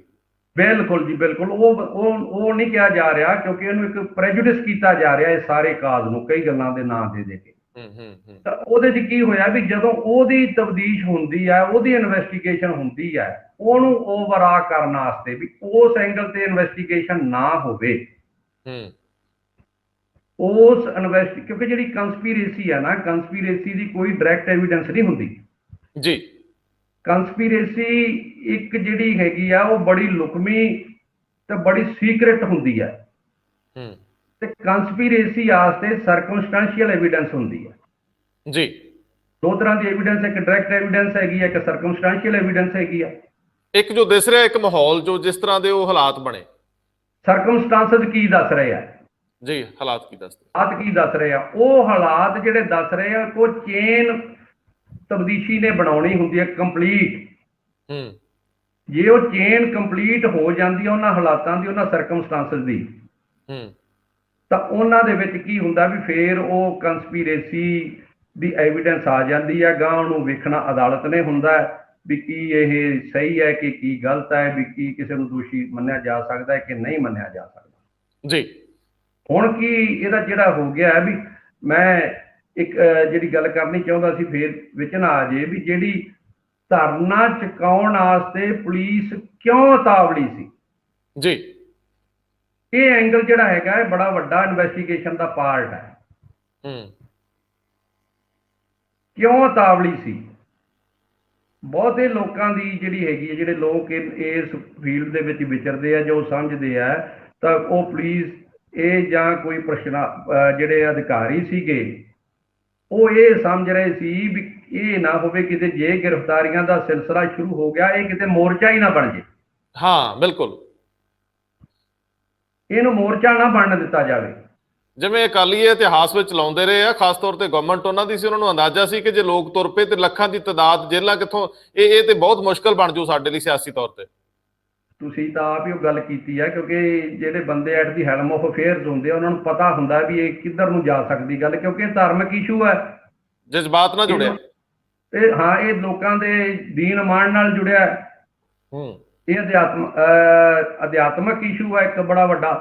ਤਾਂ ਉਹਦੇ ਵਿੱਚ ਕੀ ਹੈ ਵੀ ਪਬਲਿਕ ਉਵੇਂ ਉਹਦੇ ਮਗਰ ਆਪਦੇ ਜਿਹੜੇ ਹੈਗੇ ਅਕੀਦੇ ਨੂੰ ਕਾਇਮ ਰੱਖਣ ਵਾਸਤੇ, ਆਪਦੇ ਵਿਸ਼ਵਾਸ ਨੂੰ ਕਾਇਮ ਰੱਖਣ ਵਾਸਤੇ, ਤਾਂ ਉਸ ਤੇ ਉਹ ਚੱਲ ਪੈਂਦੀ ਹੈ। ਤੇ ਵੀ ਜੇ ਕਿਤੇ ਧਰਨਾ ਬਣ ਗਿਆ, ਇਹ ਬਣ ਗਿਆ ਮੋਰਚਾ ਬਣ ਗਿਆ, ਤਾਂ ਸ਼ਾਇਦ ਇਹ ਬਹੁਤ ਵੱਡਾ ਇਸ਼ੂ ਬਣ ਜਾਊਗਾ ਤੇ ਇਹਨੂੰ ਜਲਦੀ ਜਲਦੀ ਉਠਾ ਕੇ ਕਿਵੇਂ ਨਾ ਕਿਵੇਂ ਕਰਕੇ ਤੇ ਇਹਨੂੰ ਜਿਹੜਾ ਹੈਗਾ ਇੱਥੇ ਹੀ ਬੰਦ ਕਰ ਦਿਓ। ਬਿਲਕੁਲ।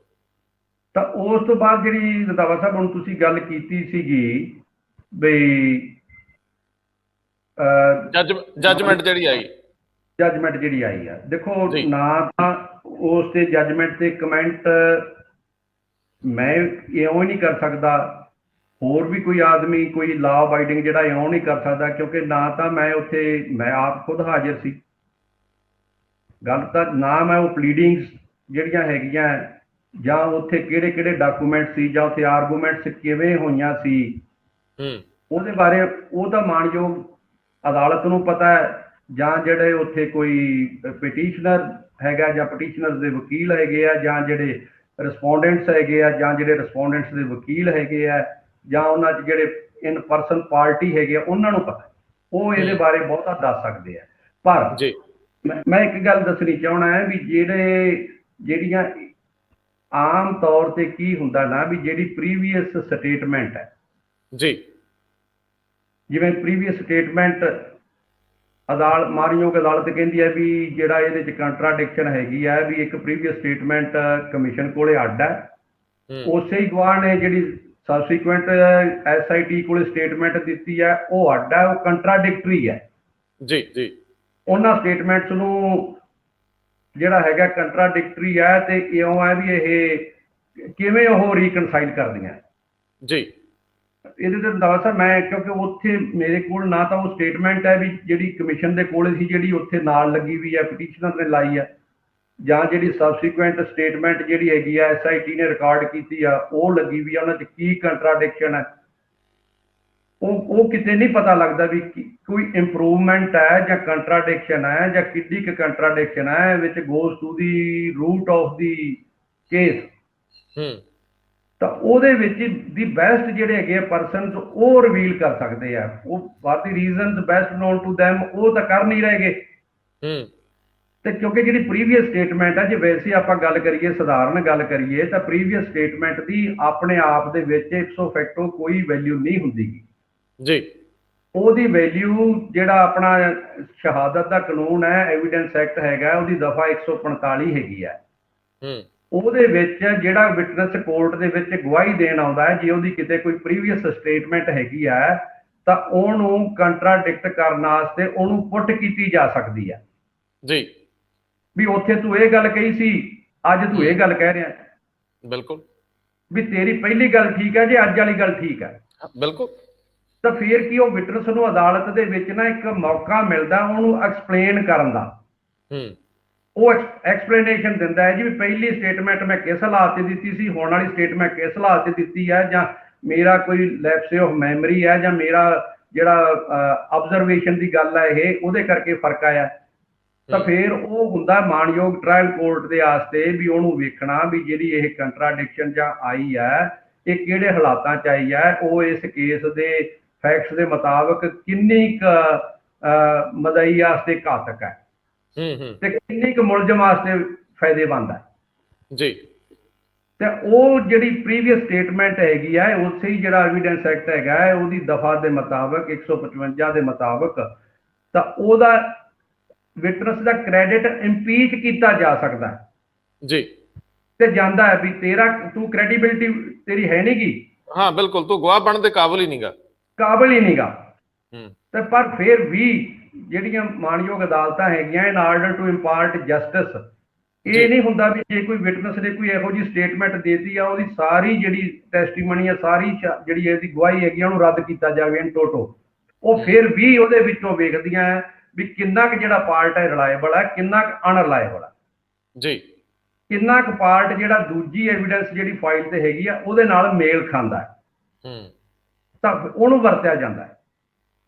ਤਾਂ ਸੋ ਜਿਹੜੀ ਇਹ ਗੱਲ ਸੀਗੀ ਵੀ ਇਹ ਪਤਾ ਨਹੀਂ ਵੀ ਕਿਉਂਕਿ ਕੋਰਟ ਦੀਆਂ ਜਿਹੜੀਆਂ ਫਾਈਂਡਿੰਗਸ ਹੈਗੀਆਂ ਮਾਣਯੋਗ ਹਾਈ ਕੋਰਟ ਦੀਆਂ ਮਗਰਲੇ ਫੈਸਲੇ ਦੇ ਵਿੱਚ, ਉਹਨਾਂ ਦੇ ਵਿੱਚ ਉਹ ਕਿਉਂਕਿ ਜਿਹੜੀ ਕੋਰਟ ਫਾਈਂਡਿੰਗ ਦਿੰਦੀ ਹੈ ਵੀਰ ਜੀ, ਜਾਂ ਤਾਂ ਉਹ ਦਿੰਦੀ ਹੈ ਪਲੀਡਿੰਗਸ ਦੇ ਬੇਸ ਤੇ ਵੀ ਪਾਰਟੀਆਂ ਦਾ ਕੇਸ ਕੀ ਹੈ, ਪਟੀਸ਼ਨ ਕੀ ਹੈ, ਉਹਦਾ ਜਵਾਬ ਕੀ ਹੈ, ਜਾਂ ਕੋਈ ਐਡੀਸ਼ਨ ਕੀ ਹੈ ਰੈਲੇਵੈਂਟ, ਤੇ ਜਾਂ ਕੋਈ ਇਹੋ ਜਿਹੀ ਕਿਹੜੀ ਇੰਪੈਕੇਬਲ ਪੀਸ ਆਫ ਹੈਗਾ ਐਵੀਡੈਂਸ ਜਾਂ ਡਾਕੂਮੈਂਟ ਹੈਗਾ ਵੀ ਜਿਹੜਾ ਝੁਠਲਾਇਆ ਹੀ ਨਹੀਂ ਜਾ ਸਕਦਾ, ਉਹਨਾਂ ਦੇ ਬੇਸ ਤੇ ਫਾਈਂਡਿੰਗ ਦਿੱਤੀਆਂ ਜਾਂਦੀਆਂ। ਇਸ ਮੌਜੂਦਾ ਫੈਸਲੇ ਦੇ ਵਿੱਚ ਹੋ ਸਕਦਾ ਹੈ ਮਾਣਯੋਗ ਹਾਈ ਕੋਰਟ ਕੋਲੇ ਕੋਈ ਇਹੋ ਜਿਹਾ ਮੈਟਰ ਹੋਵੇ, ਪਰ ਉਹ ਤਾਂ ਬੰਦੇ ਉਹ ਦੱਸਣ ਜਿਹੜੇ ਉੱਥੇ ਹਾਜ਼ਰ ਖੜੇ ਆ ਜਾਂ ਜਿਹੜੇ ਜੇ ਵਿੱਚ ਪਾਰਟੀ ਹੈਗੇ ਆ, ਤੇ ਜੇ ਇਹ ਫਾਈਂਡਿੰਗ ਉਹ ਸਮਝਦੇ ਆ ਵੀ ਇਹ ਫਾਈਂਡਿੰਗਸ ਜਿਹੜੀਆਂ ਹੈਗੀਆਂ ਹੈ ਪਲੀਡਿੰਗਸ ਤੇ ਜਾਂ ਕਿਸੇ ਐਡਮਿਸ਼ਨ ਤੇ ਬੇਸਡ ਨਹੀਂ ਗੀਆਂ, ਤਾਂ ਫਿਰ ਜਿਹੜਾ ਹੈਗਾ ਉਹਦੀ ਰੈਮਡੀ ਹੁੰਦੀ ਆ ਅਪੀਲ ਦੀ। ਅਪੀਲ ਇੱਕ ਰਾਈਟ ਹੈ, ਤਾਂ ਉਹ ਜਿਹੜੀਆਂ ਹੈਗਾ ਉਹ ਸੈਟ ਇਟ ਰਾਈਟ ਕਰਾਇਆ ਜਾ ਸਕਦਾ ਹੈ। ਜਿਵੇਂ ਦੂਜੀ ਗੱਲ ਆ ਗਈ ਹੈ ਹੁਣ, ਜਿਵੇਂ ਕੁਝ ਇਨਫਰੈਂਸਿਸ ਇਹ ਹੈ, ਕੁਝ ਇਨਫਰੈਂਸਿਸ ਉਹਦੀਆਂ ਇਹ ਕੱਢੀਆਂ ਜਾ ਰਹੀਆਂ, ਵੇਖੋ ਜੀ ਕੰਸਪੀਰੇਸੀ ਦਾ ਐਂਗਲ ਖਤਮ ਹੋ ਗਿਆ। ਇਹ ਹੁਣ ਜਿਵੇਂ SIT ਹੈਗੀ ਹੈ, ਹੁਣ SIT ਕੋਰਟ ਦੀ ਆਬਜ਼ਰਵੇਸ਼ਨ ਦੇ ਵਿੱਚੋਂ ਮੇਰੇ ਖਿਆਲ ਮੁਤਾਬਕ SIT ਦਾ ਨਿਕਲਣਾ ਬੜਾ ਹੀ, ਕਿਉਂਕਿ SIT ਤਾਂ ਹਰ ਕੰਮ ਹੁਣ ਫੂਕ ਕੇ ਕਰੂਗੀ, ਹਰ ਕਦਮ ਫੂਕ ਕੇ ਰੱਖੂਗੀ ਵੀ ਮੇਰੇ ਤੇ ਕੋਰਟ ਦਾ ਪਹਿਰਾ ਹੈ। ਮਤਲਬ ਆਬਜ਼ਰਵੇਸ਼ਨ ਤੋਂ ਬਾਹਰ ਜਾਣਾ ਬਹੁਤ ਔਖਾ ਹੈ, ਬਹੁਤ ਹੀ ਅਸੰਭਵ ਹੁੰਦਾ ਹੈ। ਓਕੇ, ਬਹੁਤ ਹੀ ਅਸੰਭਵ ਹੁੰਦਾ ਹੈ। ਲੇਕਿਨ ਸ਼ਾਇਦ ਤੁਸੀਂ ਮੈਨੂੰ ਗੈਰ ਰਸਮੀ ਗੱਲਬਾਤ 'ਚ ਇੱਕ ਵਾਰੀ ਦੱਸਿਆ ਸੀਗਾ ਕਿ ਕਈ ਵਾਰੀ ਅਦਾਲਤਾਂ ਜਾਂ ਡਬਲ ਬੈਂਚ ਜਾਂ ਕੋਈ ਹੋਰ ਅਦਾਲਤ ਵੀ ਇਹ ਜ਼ਰੂਰ ਕਹਿ ਦਿੰਦੀ ਹੈ ਕਿ ਇਸ ਜੱਜਮੈਂਟ ਦੀ ਆਬਜ਼ਰਵੇਸ਼ਨਸ ਨੂੰ ਜਾਂਚ ਅਧਿਕਾਰੀ ਜਾਂ ਲੋਅਰ ਕੋਰਟਸ ਜਿਹੜੀਆਂ ਨੇ ਉਹ ਨਾ ਐਜ਼ ਇਟ ਇਜ਼ ਲੈਣ। ਬਿਲਕੁਲ ਹੁੰਦਾ ਹੈ, ਜੇ ਕੋਈ ਕਿਸੇ ਜੱਜਮੈਂਟ ਦਾ ਇਹ ਪਾਰਟ ਬਣਾਇਆ ਹੋਵੇ ਵੀ ਜਿਹੜੀਆਂ ਇਹ ਆਬਜ਼ਰਵੇਸ਼ਨਸ ਹੈਗੀਆਂ ਹੈ, ਜਾਂ ਰੋਜ਼ ਹੀ ਜ਼ਮਾਨਤ ਦੇ ਕੇਸਾਂ ਦੇ ਵਿੱਚ ਜ਼ਮਾਨਤ ਕੋਰਟ ਕਰਦੀ ਹੈ, ਬੜੇ ਹੀਨੀਅਸ ਕ੍ਰਾਈਮਸ ਦੇ ਵਿੱਚ ਵੀ ਜ਼ਮਾਨਤ ਹੁੰਦੀ ਹੈ, ਤਾਂ ਉਹਦੇ ਵਿੱਚ ਇਹ ਲਿਖਿਆ ਜਾਂਦਾ ਹੈ ਵੀ ਜਿਹੜੀ ਇਹ ਆਰਡਰ ਹੈਗਾ ਇਹਦਾ ਜਿਹੜਾ ਹੈਗਾ ਇੰਪੈਕਟ ਟਰਾਇਲ ਤੇ ਨਹੀਂ ਕੰਸੀਡਰ ਕੀਤਾ ਜਾਊਗਾ, ਜਿਹੜਾ ਇਹਦੇ ਵਿੱਚ ਕੁਝ ਲਿਖਿਆ ਗਿਆ। ਪਰ ਇਹ ਜੇ ਜੱਜਮੈਂਟ, ਜਿੰਨਾ ਚਿਰ ਜੱਜਮੈਂਟ ਦਾ ਜਿਹੜਾ ਇਹ ਇੰਪੈਕਟ ਹੈਗਾ ਤਾਂ ਇਹ ਤਾਂ ਹੀ ਜਿਹੜਾ ਹੈਗਾ ਉਹਨੂੰ ਉਸ ਤਰੀਕੇ ਨਾਲ ਜੇ ਕੋਈ ਅਪੀਲ ਕਰੇ ਤੇ ਤਾਂ ਹੀ ਇਹ, ਕਿਉਂਕਿ ਇਸ ਜੱਜਮੈਂਟ ਦੇ ਵਿੱਚ ਤਾਂ ਲਿਖਿਆ ਨਹੀਂਗਾ ਇਹ ਤਾਂ ਹੀ ਆ, ਜੇ ਕੋਈ ਇਸ ਜੱਜਮੈਂਟ ਨੂੰ ਕੋਈ ਚੈਲੰਜ ਕਰੇ, ਜੇ ਕੋਈ ਅਗਰੀਵਡ ਹੈਗਾ ਇਸ ਜੱਜਮੈਂਟ ਤੋਂ ਵੀ ਇਹ ਜਿਹੜੀ ਫਾਈਂਡਿੰਗ ਹੈ ਬੜੀ ਗਲਤ ਜਾਂ ਆਬਜ਼ਰਵੇਸ਼ਨ ਹੈ ਗਲਤ ਹੈ, ਜਾਂ ਇਹ ਰਿਕਾਰਡ ਤੇ ਬੇਸਡ ਨਹੀਂ ਗੀ, ਕਿਸੇ ਗੱਲ ਨੂੰ ਧਿਰ ਬਣਾ ਕੇ ਜਿਹੜੇ ਉਹ ਜਾਣਦੇ ਆ, ਜਿਹੜੇ ਇਸ ਕੇਸ ਦੇ ਭਾਗੀਦਾਰ ਹੈ, ਉਹ ਇਹਨੂੰ ਅਪੀਲ ਐਜ਼ ਰਾਈਟ ਵਰਤ ਕੇ ਇਹਨੂੰ ਉੱਥੇ ਲੈ ਕੇ ਜਾਣ, ਉੱਥੇ ਫੈਸਲਾ ਲਿਆਉਣ। ਇਹ ਮਾਣਯੋਗ ਜਿਹੜੀ ਉੱਚ ਅਦਾਲਤ ਆ ਉਹਦਾ ਕੰਮ ਹੈ ਵੀ ਉਹ ਇਸੇ ਜੱਜ ਨੂੰ ਇਸ ਤਰ੍ਹਾਂ ਵੀ ਰੱਖ ਸਕਦੀ ਹੈ ਤੇ ਇਸ ਦੇ ਵਿੱਚ ਕੋਈ ਸੋਧ ਵੀ ਹੋ ਸਕਦੀ ਹੈ ਤੇ ਕਿਸੇ ਹੋਰ ਤਰ੍ਹਾਂ ਦਾ ਫੈਸਲਾ ਵੀ ਹੋ ਸਕਦਾ ਹੈ। ਤਾਂ ਫਿਰ ਜੀ ਇਹਦੇ ਚ ਇੱਕ ਪਹਿਲੂ ਜਿਵੇਂ ਤੁਸੀਂ ਕਹਿ ਰਹੇ ਹੋ ਕਿ ਸਾਰਾ ਬੇਸ ਹੀ ਹਾਲਾਤ ਵਾਲੀਆਂ ਗਵਾਹੀਆਂ ਤੇ ਹੈ, ਸਰਕਮਸਟੈਂਸ਼ੀਅਲ ਜਿਹਨੂੰ ਤੁਸੀਂ ਕਹਿ ਰਹੇ ਹੋ, ਜੇਕਰ ਉਹ ਐਵੀਡੈਂਸ ਹੀ ਸਿਰਫ ਤੇ ਸਿਰਫ ਇਹਦੇ ਵਿੱਚ ਜਿਹੜੇ ਦੇਖੇ ਜਾਣਗੇ ਜਾਂ ਦੇਖੇ ਜਾ ਰਹੇ ਆ ਜਾਂ ਉਪਰੀ ਨਜ਼ਰੇ ਹੀ ਦੇਖੇ ਜਾ ਸਕਦੇ ਆ, ਤੇ ਫਿਰ ਤਾਂ ਕੁਝ ਵੀ ਨਹੀਂ ਸੱਚ ਹੈ, ਫਿਰ ਤਾਂ ਕੁਝ ਵੀ ਨਹੀਂ ਬਚਦਾ। ਜੇ ਆਬਜ਼ਰਵੇਸ਼ਨਸ ਹੀ ਨੇ ਕਿ ਫੋਨ ਕਾਲਸ ਦਾ, ਫਿਰ ਤਾਂ ਉਹ ਜਿਵੇਂ ਸਟੇਟਮੈਂਟ ਜੱਜਮੈਂਟ ਦੇ ਵਿੱਚ ਚੀਜ਼ਾਂ ਹੈਗੀਆਂ, ਸਾਨੂੰ ਕੋਈ ਰਾਈਟ ਨਹੀਂ ਅਸੀਂ ਉਹਨਾਂ ਤੇ ਗੱਲ ਕਰੀਏ। ਪਰ ਇਹਦਾ ਮਤਲਬ ਹੈ ਕਿ ਕੁੱਲ ਮਿਲਾ ਕੇ ਫਿਲਹਾਲ ਤਾਂ ਇਹ ਜਾਂਚ ਵੱਟੇ ਖਾਤੇ ਪੈ ਚੁੱਕੀ ਹੈ ਜੇ ਅਦਰਵਾਈਜ਼ ਵੇਖਿਆ ਜਾਏ। ਦੇਖੋ, ਮੈਂ ਤੁਹਾਨੂੰ ਦੱਸਿਆ ਵੀ ਇੱਕ ਪਹਿਲੀ SIT ਬਣੀ ਚੋਰੀ ਦੇ ਕੇਸ 'ਚ, ਫਿਰ ਮਹਾਰਾਜ ਦੀ ਚੋਰੀ ਦੇ ਕੇਸ ਦੇ ਵਿੱਚ ਦੂਜੀ SIT ਬਣੀ, ਫਿਰ SIT ਬਣੀ, ਫਿਰ SIT ਬਣੀ, ਇੱਕ ਫਿਰ ਹੁਣ ਜਿਹੜੇ SIT ਨੇ ਇਨਵੈਸਟੀਗੇਸ਼ਨ ਉਹ ਬਣੀ, ਇੱਕ ਹੁਣ SIT ਬਣ ਗਈ ਹੈ। ਮੈਂ ਤੁਹਾਨੂੰ ਇੱਕ ਦੱਸਣਾ ਚਾਹਣਾ ਹੈ ਵੀ ਦਿੱਲੀ ਕਤਲੇਆਮ ਦੇ ਜਿਹੜੇ ਕੇਸ ਹੈਗੇ ਆ 1984 ਦੇ ਜੀ, ਉਹਨਾਂ ਦੇ ਵਿੱਚ ਕਿੰਨੇ ਕਮਿਸ਼ਨ ਬਣੇ? ਬਹੁਤ। ਉਹਨਾਂ ਦੇ ਵਿੱਚ ਕਿੰਨੇ ਕਮਿਸ਼ਨ ਨੇ ਕਲੀਨ ਚਿੱਟ ਦਿੱਤੀ? ਉਹਨਾਂ ਦੇ ਵਿੱਚ ਕਿੰਨੀਆਂ SITs ਬਣੀਆਂ, ਕਿੰਨੀਆਂ SITs ਨੇ ਆਪਦੀਆਂ ਜਿਹੜੀਆਂ ਹੈਗੀਆਂ ਉਹਦੇ 'ਚ ਦਿੱਤੀਆਂ, ਜਿਹੜੇ ਉਹਨਾਂ ਨੇ ਪਾਇਆ ਪੜਤਾਲ ਤੋਂ। ਪਰ ਉਹਨਾਂ ਕੇਸਾਂ 'ਚ ਵੀ ਇੱਕ ਕੇਸ ਹੈਗਾ ਸੱਜਣ ਕੁਮਾਰ ਜਾਖੜ ਵਾਲਾ, ਜਿਹਦੇ ਵਿੱਚ SIT ਦਾ ਤਾਂ ਕੰਮ ਹੈਗਾ, ਇਨਵੈਸਟੀਗੇਟਰ ਦਾ ਕੰਮ ਤਾਂ ਹੈਗਾ ਐਵੀਡੈਂਸ ਕਲੈਕਟ ਕਰਨੀ, ਐਵੀਡੈਂਸ ਕਲੈਕਟ ਕਰਕੇ ਕੋਰਟ ਦੇ ਅੱਗੇ ਰੱਖ ਦੇਣਾ, ਤੇ ਫਿਰ ਕੋਰਟ ਨੇ ਐਪਰੀਸ਼ੀਏਟ ਕਰਨਾ ਵੀ ਕੀ ਜਿਹੜੀ ਹੈਗੀ ਆ ਇਹਦੇ 'ਚ ਕੀ ਜੁਰਮ ਬਣਦਾ, ਕੀ ਸਜ਼ਾ ਦਿੱਤੀ ਜਾ ਸਕਦੀ ਹੈ ਕਿ ਨਹੀਂ ਦਿੱਤੀ ਜਾ ਸਕਦੀ। ਜੇ SIT ਕਿਸੇ ਗੱਲੋਂ ਹੈਂਡੀਕੈਪਡ ਹੋ ਜੇ, ਹਾਂ, ਤਾਂ ਫਿਰ ਤਾਂ ਉਹ ਜਿਹੜੀ ਹੈਗੀ ਆ ਐਵੀਡੈਂਸ ਕਲੈਕਟ ਹੀ ਨਹੀਂ ਹੋ ਸਕਦੀ, ਤੇ ਜੇ ਕਲੈਕਟ ਨਹੀਂ ਹੋਈ ਤਾਂ ਕੋਰਟ ਦੇ ਅੱਗੇ ਨਹੀਂ ਜਾਣੀ, ਤੇ ਜੇ ਕੋਰਟ ਦੇ ਅੱਗੇ ਨਹੀਂ ਜਾਣੀ ਤੇ ਕੋਰਟ ਕਿਵੇਂ ਉਸ ਤੇ ਕੋਈ ਆਪਣਾ ਜਿਹੜੀ ਰਿਕਾਰਡ ਦਾ ਪਾਰਟੀ ਨਹੀਂ, ਕੋਰਟ ਕਿਵੇਂ ਉਸ ਤੇ ਕੋਈ ਫੈਸਲਾ ਦਿੰਦੀ ਹੈ? ਕਦੇ ਕੋਰਟ ਉਸ ਤੇ ਫੈਸਲਾ ਦਿੰਦੀ ਨਹੀਂ ਗੀ। ਕੋਰਟ ਨੇ ਤਾਂ ਵੇਖਣਾ ਠੀਕ ਹੈ ਕਿ ਜਦੋਂ ਆਲਰੇਡੀ ਪਹਿਲਾਂ ਹੀ ਇਹ ਕਿਹਾ ਜਾ ਚੁੱਕਿਆ ਕਿ ਆ ਤੇ ਬਣਦਾ ਹੀ ਨਹੀਂ ਜੀ, ਇਹ ਤਾਂ ਫਿਰ ਇਹ ਕਈ ਚੀਜ਼ਾਂ ਐਸੀਆਂ ਵਿੱਚ ਕਹਿਤੀਆਂ ਗਈਆਂ ਤੇ ਉਸ ਤੋਂ ਬਾਅਦ SIT ਉਧਰ ਵੇਖੇਗੀ ਵੀ ਨਹੀਂ, ਤੇ ਜੇ ਉਹ ਕਲੈਕਟ ਹੀ ਨਹੀਂ ਕਰੇਗੀ ਐਵੀਡੈਂਸ ਤੇ ਉਹ ਕੋਰਟ ਅੱਗੇ ਕੀ ਰੱਖੇਗੀ? ਜੇ ਬਹਿਸ ਵਿੱਚ ਹੀ ਨਹੀਂ ਜਾਣਾ ਉਹਨੇ, ਤੇ ਫਿਰ ਉਹਨੇ ਡਿਸੀਜਨ 'ਚ ਕਿੱਥੇ ਜਾਣਾ ਜੀ? ਨਹੀਂ ਰੰਧਾਵਾ ਸਾਹਿਬ, ਮੈਂ ਇੱਕ ਬੇਨਤੀ ਹੋਰ ਇਹਦੇ 'ਚ ਕਰਨੀ ਚਾਹੁੰਦਾ ਵੀ ਜਿਵੇਂ ਮਾਣਯੋਗ ਅਦਾਲਤ ਦੇ ਜਿਹੜੀ ਫਾਈਂਡਿੰਗ ਆ, ਹੋ ਸਕਦਾ ਹੈ ਵੀ ਉਹਨਾਂ ਦੇ ਜਿਹੜੇ ਰਿਕਾਰਡ ਤੇ ਕੋਈ ਡਾਕੂਮੈਂਟਸ ਹੈਗੇ ਆ, ਜਾਂ ਰਿਕਾਰਡ ਤੇ ਕੋਈ ਆਰਗੂਮੈਂਟਸ ਵੇਲੇ ਕੋਈ ਗੱਲ ਕਹੀ ਗਈ ਆ, ਉਹਦੇ ਤੇ ਬੇਸਡ ਹੋਵੇ। ਤਾਂ ਜਿਵੇਂ ਇਹ ਗੱਲ ਆ ਗਈ ਹੈ ਵੀ ਜਿਹੜੀ ਕੰਟਰਾਡਿਕਸ਼ਨ ਹੈਗੀ ਹੈ, ਜਿਹੜੇ ਐਫੀਡੇਵਿਟ ਦਿੱਤੇ ਆ ਕਮਿਸ਼ਨ ਕੋਲ ਤੇ ਜਿਹੜੀ ਐਵੀਡੈਂਸ ਦਿੱਤੀ ਹੈ 161 ਦੀ ਸੈਕਸ਼ਨ 161 CRPC ਦੀ ਪੁਲਿਸ ਕੋਲ ਜੀ, ਉਹਦੇ 'ਚ ਕੰਟਰਾਡਿਕਸ਼ਨ ਹੈ। ਤੇ ਹੁਣ ਇਹਦੇ ਨਾਲ ਜਿਹੜੇ ਵਿਟਨੈਸਸ ਹੈਗੇ ਆ, ਜਿਨ੍ਹਾਂ ਨੇ ਬਿਆਨ ਦਿੱਤੇ ਆ, ਉਹ ਵੀ ਭੰਬਲ ਭੂਸੇ 'ਚ ਹੋਣਗੇ ਵੀ ਕੀ ਅਸੀਂ ਆਖੀਏ, ਅਸੀਂ ਪਹਿਲੀ ਸਟੇਟਮੈਂਟ 'ਚ ਕੀ ਕਹਿ ਬੈਠੇ, ਦੂਜੀ 'ਚ ਕੀ ਕਹਿ ਬੈਠੇ, ਕੀ ਉਹ ਹੁਣ ਇਹ ਦੋਨਾਂ ਸਟੇਟਮੈਂਟਾਂ ਨੂੰ ਰਲਾ ਕੇ ਬਿਆਨ ਦੇਣਗੇ? ਇਹ ਬੜੀ ਵੱਡੀ ਗੱਲ ਹੈ ਕਿ ਆਪਣੇ ਪਿੰਡਾਂ ਵਾਲੇ ਲੋਕ ਖਾਸ ਤੌਰ ਤੇ ਕਿੱਥੇ ਕੋਈ ਰਿਕਾਰਡ ਰੱਖਦੇ, ਕਿੱਥੇ ਯਾਦ ਰੱਖਦੇ ਕਿ ਮੈਂ ਪਹਿਲੀ ਵਾਰੀ ਕੀ ਕਿਹਾ, ਤੇ ਜੇ SIT ਉਹਨਾਂ ਨੂੰ ਪਹਿਲੇ ਉਹਨਾਂ ਦੇ ਬਿਆਨ ਦਿਖਾਉਂਦੀ ਨਹੀਂ ਔਰ ਉਹਨਾਂ ਕੋਲ ਹੁਣ ਇੰਨੇ ਸਾਲ ਬੀਤਣ ਤੇ ਦੁਬਾਰਾ ਰਿਕਾਰਡ ਤੇ ਲੈਂਦੀ ਆ ਬਿਆਨ, ਤਾਂ ਫਿਰ ਤਾਂ ਉਹਦੇ 'ਚ ਬਹੁਤ ਜ਼ਮੀਨ ਅਸਮਾਨ ਦਾ ਅੰਤਰ ਆਊਗਾ ਕਿਸੇ ਦੀ ਸਟੇਟਮੈਂਟ 'ਚ। ਦੇਖੋ, ਉਹਨਾਂ ਦੀ ਜਿਹੜੀ ਕ੍ਰੈਡੀਬਿਲਿਟੀ ਹੈਗੀ ਆ ਉਹਨਾਂ ਵਿਟਨੈਸਸ ਦੀ, ਉਹ ਜਿਹੜੀ ਹੈਗੀ ਆ ਬਿਲਕੁਲ ਕਿਸੇ ਨਾ ਕਿਸੇ ਤਰ੍ਹਾਂ ਨਾਲ ਪ੍ਰਭਾਵਿਤ ਹੋਊਗੀ। ਜਦੋਂ ਇੱਕ ਸਟੇਟਮੈਂਟ ਦਿੱਤੀ, ਦੂਜੀ ਦਿੱਤੀ, ਤੀਜੀ ਦਿੱਤੀ, ਉਹ ਹੈ ਤਾਂ ਉਹ ਪ੍ਰੀਵੀਅਸ ਸਟੇਟਮੈਂਟ ਤੋਂ ਆਫ ਦੀ ਰਿਕਾਰਡ ਤਾਂ ਹੋਈਆਂ ਹੀ ਨਹੀਂ, ਉਹ ਰਿਕਾਰਡ ਦਾ ਪਾਰਟ ਹੈ।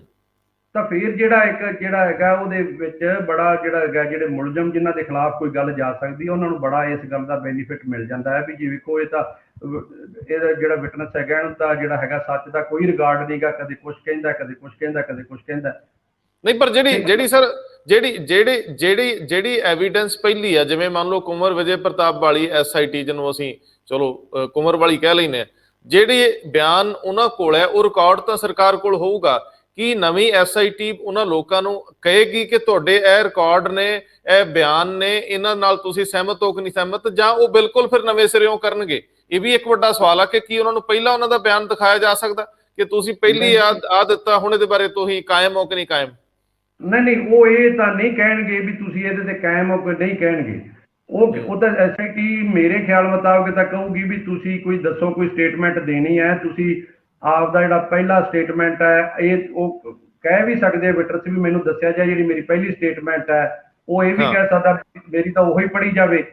ਬਿਲਕੁਲ। ਇਹ ਵੀ ਕਹਿ ਸਕਦਾ ਹੈ ਜੀ ਜਿਹੜੀ ਹੈਗੀ ਹੈ ਮੈਨੂੰ ਸਟੇਟਮੈਂਟ ਮੈਂ ਨਵੇਂ ਸਿਰੇ ਤੋਂ ਦੇਣੀ ਹੈ। ਤਾਂ SIT ਇਹ ਨਹੀਂ ਕਹਿ ਸਕਦੀ ਵੀ ਤੂੰ ਨਵੇਂ ਸਿਰੇ ਤੋਂ ਸਟੇਟਮੈਂਟ ਨਹੀਂ ਦੇ ਸਕਦਾ।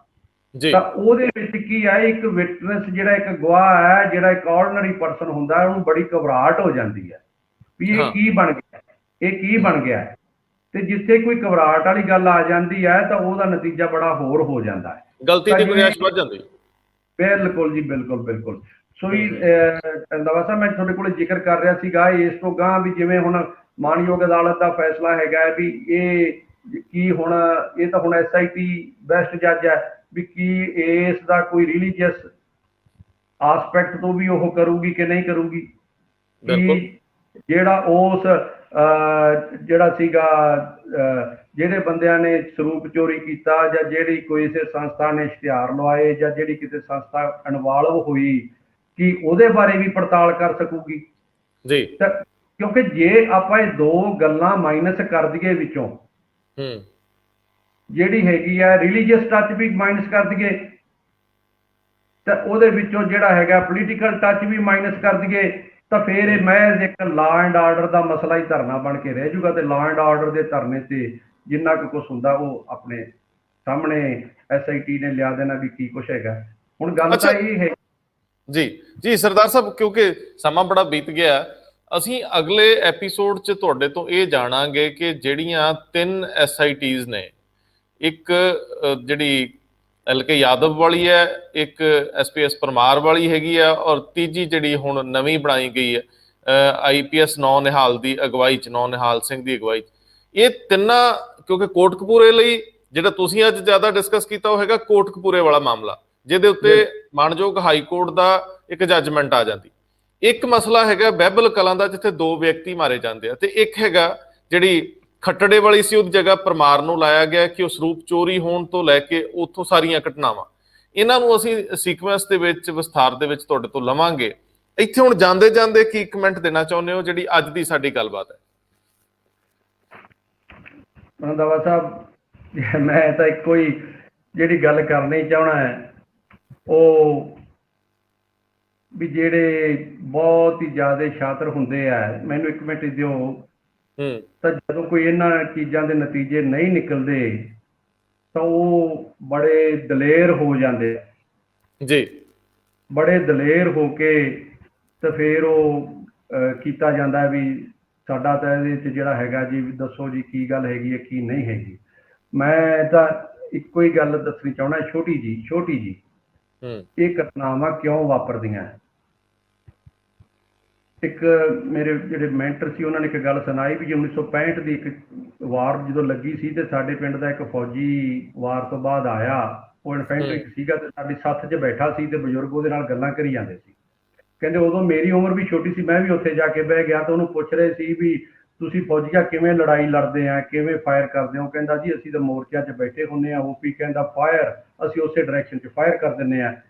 ਤਾਂ ਜਿੱਦਣ ਉਹ ਕਹਿੰਦੇ ਫਿਰ ਤੁਸੀਂ ਵੇਖ ਕੇ ਨਹੀਂ ਕਰਦੇ ਹੋ? ਕਹਿੰਦੇ ਨਹੀਂ ਜੀ ਸਾਨੂੰ ਤਾਂ ਡਾਇਰੈਕਸ਼ਨ ਦਿੱਤੀ ਜਾਂਦੀ ਆ, ਉੱਧਰ ਫਾਇਰ ਕਰੋ, ਅਸੀਂ ਫਾਇਰ ਕਰ ਦਿੰਦੇ ਆ। ਤਾਂ ਕੋਲੇ ਇੱਕ ਬੰਦਾ ਬੈਠਾ ਸੀ, ਕਹਿੰਦਾ ਫਿਰ ਫੌਜੀਆ ਤੂੰ ਮੈਨੂੰ ਇਹ ਦੱਸ ਵੀ ਤੂੰ ਦੁਸ਼ਮਣ ਦੇ ਕਿੰਨੇ ਕੁ ਫੌਜੀਆਂ ਦਾ ਨੁਕਸਾਨ ਕੀਤਾ? ਉਹ ਕਹਿੰਦਾ ਮੈਨੂੰ ਤਾਂ ਇਹਦਾ ਨਹੀਂ ਪਤਾ ਵੀ ਅੱਗੇ ਨੁਕਸਾਨ ਹੋਇਆ ਕਿ ਨਹੀਂ ਹੋਇਆ। ਤੇ ਉਹ ਕਹਿੰਦਾ ਵਾਹ ਫਿਰ ਤੇ ਐਵੇਂ 3 ਨਟ ਦੀ 3 ਰਾਈਫਲ ਲਈ ਫਿਰਦਾ ਸਨ। ਉਹ ਕਹਿੰਦਾ ਜੇ ਤੂੰ ਹੁੰਦਾ ਤਾਂ ਭਾਈ ਤੂੰ ਕੀ ਕਰਦਾ? ਉਹ ਕਹਿੰਦਾ ਯਾਰ ਜਦੋਂ ਪਰਚਾ ਹੀ ਨਹੀਂ ਹੋਣਾ ਤੇ ਫਿਰ ਬੰਦੇ ਮਾਰਨ ਦਾ ਕੀ ਹੈ? ਜਦੋਂ ਪਰਚਾ ਹੀ ਨਹੀਂ ਹੋਣਾ ਤਾਂ ਉਹਦੀ ਮੈਂਟੈਲਿਟੀ ਵੇਖੋ, ਜਿਹੜਾ ਉਹਨੂੰ ਫੌਜੀ ਨੂੰ ਪੁੱਛ ਰਿਹਾ ਵੀ ਜਦੋਂ ਪਰਚਾ ਹੀ ਨਹੀਂ ਹੋਣਾ ਬੰਦੇ ਮਾਰਨ ਦਾ ਕੀ ਹੈ? ਜੇ ਮੇਰੇ ਤੇ ਪਰਚਾ ਨਾ ਹੋਵੇ ਤਾਂ ਮੈਂ ਤਾਂ ਪਤਾ ਨਹੀਂ ਕੀ ਕੁਛ ਕਰ ਦਿਆਂ। ਸੋ ਇਹ ਜਿਹੜੀ ਮੈਂਟੈਲਿਟੀ ਬਿਲਕੁਲ ਨਿੰਦਣਯੋਗ ਹੈ, ਇਹ ਹਿੰਸਾ ਹੈ। ਤਾਂ ਉਹ ਮੈਂਟੈਲਿਟੀ ਜਦੋਂ ਕੁਝ ਨਾ ਹੋਵੇ, ਜਦੋਂ ਕੋਈ ਪਰਚਾ ਹੀ ਨਾ ਹੋਵੇ, ਜਦੋਂ ਕੋਈ ਕਾਰਵਾਈ ਨਾ ਹੋਵੇ, ਉਹ ਮੈਂਟੈਲਿਟੀ ਪ੍ਰਬਲ ਹੋ ਜਾਂਦੀ, ਤਾਂ ਉਹ ਰੈਪੀਟੀਸ਼ਨ ਹੁੰਦੀ ਰਹਿੰਦੀ ਹੈ। ਬਿਲਕੁਲ ਠੀਕ ਹੈ, ਬਿਲਕੁਲ ਠੀਕ ਹੈ, ਬਿਲਕੁਲ। ਮੈਂ ਇੱਕੋ ਹੀ ਤੁਹਾਤੋਂ ਮਿੰਟ ਲੈਣਾ ਹੈ, ਇੱਕੋ ਹੀ ਮੈਂ ਤਾਂ ਤੁਹਾਨੂੰ ਇੱਕ ਗੱਲ ਕਰਨੀ ਚਾਹਣਾ ਹੈ।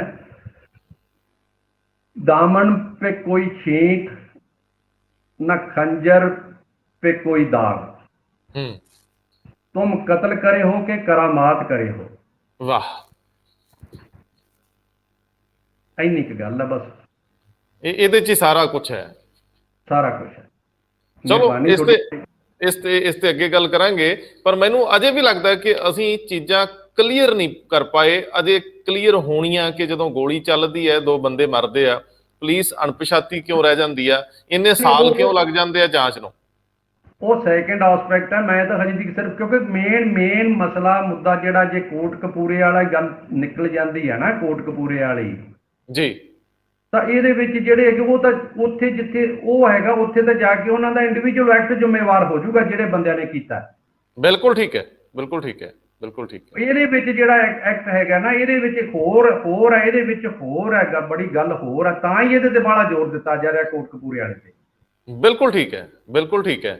ਲੇਕਿਨ ਇੱਕ ਲਾਸਟ ਗੱਲ ਕਿ ਗਵਰਨਮੈਂਟ ਮਾਣਯੋਗ Punjab and Haryana high court ਦੇ ਸਿੰਗਲ ਬੈਂਚ ਦੀ ਜੱਜਮੈਂਟ ਨੂੰ ਜਾਂ ਉਹਦੇ ਕੁਝ ਪੱਖਾਂ ਨੂੰ ਹੁਣ ਤੱਕ ਸੁਪਰੀਮ ਕੋਰਟ ਜਾਂ ਡਬਲ ਬੈਂਚ ਵਿੱਚ ਕਿਉਂ ਨਹੀਂ ਲਿਜਾ ਸਕੀ? ਕੀ ਤਿਆਰੀ 'ਚ ਸਮਾਂ ਲੱਗ ਰਿਹਾ, ਜਾਂ ਇਹਦੇ ਲਈ ਕਿੰਨਾ ਕੁ ਸਮਾਂ ਹੁੰਦਾ ਉਹਨੂੰ ਚੈਲੰਜ ਕਰਨ ਲਈ ਜਾਂ ਅੱਗੇ ਲੈ ਕੇ ਜਾਣ ਲਈ?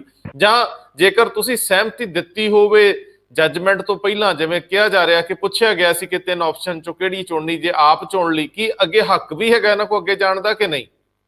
ਬਿਲਕੁਲ ਹੱਕ ਹੈਗਾ ਜੀ, ਗਵਰਨਮੈਂਟ ਕੋਲ ਵੀ ਹੈਗਾ। ਜਿਹੜੇ ਉਹਦੇ 'ਚ ਦੂਜੇ ਰਿਸਪੋਂਡੈਂਟ ਹੈਗੇ ਆ, SIT ਦੇ ਮੈਂਬਰ ਹੈਗੇ ਆ, ਉਹਨਾਂ ਕੋਲੇ ਵੀ ਹੱਕ ਹੈਗਾ। ਜਿਹੜੇ ਕੋਈ ਇੰਜਰਡ ਹੈਗੇ ਆ, ਜੇ ਉਹਦੇ 'ਚ ਪਾਰਟੀ ਹੈਗੇ ਆ, ਉਹਨਾਂ ਕੋਲੇ ਵੀ ਹੈਗਾ। ਕੁੰਵਰ ਵਿਜੇ ਪ੍ਰਤਾਪ ਹੁਣ ਕਾਲਾ ਕੋਟ ਪਾ ਚੁੱਕੇ ਆ, ਕਿ ਉਹ ਵੀ ਇੰਡੀਵਿਜੂਅਲ ਤੋਂ, ਕਿਉਂਕਿ ਉਹਨਾਂ ਤੇ ਸਖਤ ਟਿੱਪਣੀਆਂ ਨੇ, ਉਹ ਵੀ ਇੰਡੀਵਿਜੂਅਲ ਤੌਰ ਤੇ ਅੱਗੇ ਮੂਵ ਕਰ ਸਕਦੇ ਸੀ? ਕਿਉਂ ਨਹੀਂ ਕਰ ਸਕਦੇ ਜੀ? ਮੇਰੇ ਖਿਆਲ ਦੇ ਮੁਤਾਬਕ ਬਿਲਕੁਲ ਕਰ ਸਕਦੇ ਹੈਗੇ ਆ, ਕਿਉਂਕਿ ਇੱਕ ਬੰਦੇ ਦਾ ਕੰਡਕਟ ਜਿਹੜਾ ਹੈਗਾ ਉਹਦੇ ਵਿੱਚ ਆਇਆ ਹੈ, ਉਹ ਕੰਡਕਟ ਡਿਸਕਸ ਕੀਤਾ ਗਿਆ ਹੈ, ਤਾਂ ਜਾਂ ਉਹਨਾਂ ਨੇ ਜਿਹੜੀ ਕਿੰਨੀ ਐਵੀਡੈਂਸ ਕੋਈ ਕਲੈਕਟ ਕੀਤੀ ਹੈ, ਉਹ ਤਾਂ ਦੀ ਬੈਸਟ ਪਰਸਨ ਹੈ ਜਿਹੜੇ ਉਹ ਅਦਾਲਤ ਦੇ ਨੋਟਿਸ 'ਚ ਲਿਆ ਸਕਦੇ ਆ ਗੱਲ, ਵੀ ਆਹ ਗੱਲ ਦੇਖਣ ਵਾਲੀ, ਆਹ ਗੱਲ ਦੇਖਣ ਵਾਲੀ, ਆਹ ਗੱਲ ਦੇਖਣ ਵਾਲੀ ਹੈ। ਇਹਦਾ ਮਤਲਬ ਕਿ ਜੇ ਸਥਿਤੀ ਖੜੋਤ ਵਿੱਚ, ਇਹਦਾ ਮਤਲਬ ਇਹ ਨਹੀਂਗਾ ਕਿ ਗੱਲ ਤੁਰੂਗੀ ਨਹੀਂ, ਗੱਲ ਤੁਰੂਗੀ ਤੇ ਤੇਜ਼ੀ ਨਾਲ ਅੱਗੇ ਵੀ ਵੱਧ ਸਕਦੀ, ਕਿਉਂਕਿ ਇਹਦੇ ਵਿੱਚ ਮੌਜੂਦਾ ਸਰਕਾਰ ਦਾ ਚਿਹਰਾ ਬੁਰੀ ਤਰ੍ਹਾਂ ਪ੍ਰਭਾਵਿਤ ਹੋਇਆ।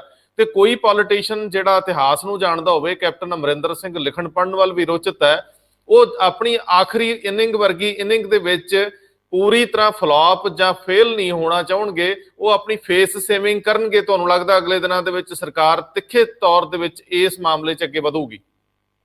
ਦੇਖੋ ਰੰਧਾਵਾ ਸਾਹਿਬ, ਜਿਹੜੀ ਪਰਸੈਪਸ਼ਨ ਜਿਹੜੀ ਜਨਤਾ ਦੇ ਵਿੱਚ ਬਣ ਗਈ ਹੈ ਮਾਨਯੋਗ ਹਾਈ ਕੋਰਟ ਦੇ ਫੈਸਲੇ ਨੂੰ, ਮੈਂ ਸੁਣਿਆ ਕੋਈ ਤਾਂ ਇਹਨੂੰ ਬਲੈਂਕਟ ਐਕੁਇਟਲ ਕਹਿ ਰਿਹਾ ਹੈ, ਕੋਈ ਇਹ ਵੀ ਮੈਂ ਪੜ੍ਹਿਆ, ਦੇਖਿਆ, ਸੁਣਿਆ ਹੈ ਵੀ ਕੋਈ ਇਸ ਦੀਆਂ ਕਾਪੀਆਂ ਸਾੜੀਆਂ ਜਾ ਰਹੀਆਂ। ਅਦਾਲਤ ਦੀ ਮਰਿਆਦਾ ਨੂੰ ਵੀ ਸੱਟ ਵੱਜ ਰਹੀ ਹੈ ਜੀ। ਅਦਾਲਤ ਦੀ ਮਰਿਆਦਾ ਕਾਇਮ ਰੱਖਣਾ ਹਰ ਸਿਟੀਜ਼ਨ ਦਾ ਜਿਹੜਾ ਹੈਗਾ ਮੁੱਢਲਾ ਫਰਜ਼ ਹੈ, ਕਿਉਂਕਿ ਜੇ ਅਦਾਲਤ ਹੈ ਤਾਂ ਨਿਆਂ ਦੀ ਆਸ ਕੀਤੀ ਜਾ ਸਕਦੀ ਹੈ। ਜੇ ਇੱਕ ਤੋਂ ਬਾਅਦ ਇੱਕ ਅੱਗੇ ਹੋ ਸਕਦਾ, ਕਿਉਂਕਿ ਉਹ ਅਪੀਲ ਦੇ ਰਾਈਟ ਹੀ ਇਸੇ ਕਰਕੇ ਦਿੱਤੇ ਆ।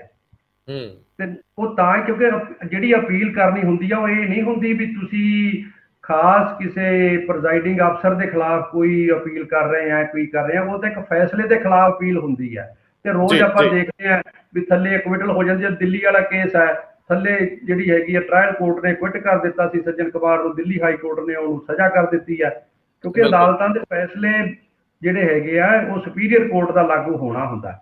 ਤੇ ਜੇ ਜਿਵੇਂ ਤੇ ਜਿਹੜਾ ਹੈਗਾ, ਜੇ ਕਿਸੇ ਦੀ ਰੈਮਡੀ ਹੈ, ਜੇ ਕੋਈ ਅਗਰੀਵਡ ਹੈ ਇਹਦੇ ਉੱਤੋਂ ਜੇ, ਤਾਂ ਉਹਨੂੰ ਬਿਲਕੁਲ ਹੀ ਉਹ ਆਪਦੀ ਜਿਹੜੀ ਕਾਨੂੰਨੀ ਚਾਰਾਜੋਈ ਕਰਨੀ ਚਾਹੀਦੀ ਹੈ, ਤੇ ਉਹਦੇ ਵਾਸਤੇ ਕੋਈ ਸਟੈਪ ਲੈਣਾ ਚਾਹੀਦਾ। ਸਿਰਫ ਬਾਹਰਲੀਆਂ ਗੱਲਾਂ ਕਰਕੇ ਉਹਦੇ ਨਾਲ ਜਿਹੜੀ ਸਾਰੀ ਅਦਾਲਤ ਦਾ ਜਿਹੜਾ ਜੁਡੀਸ਼ੀਅਲ ਸਿਸਟਮ ਹੈ, ਉਹਨੂੰ ਵੀ ਜਿਹੜੀ ਇੱਕ ਢਾਹ ਲੱਗ ਰਹੀ ਆ, ਉਹ ਨਹੀਂ ਲੱਗਣੀ ਚਾਹੀਦੀ।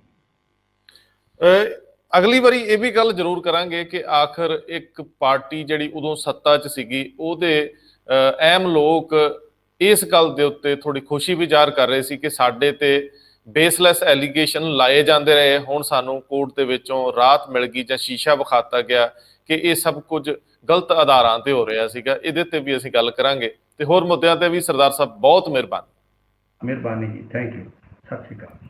ਸਤਿ ਸ਼੍ਰੀ ਅਕਾਲ।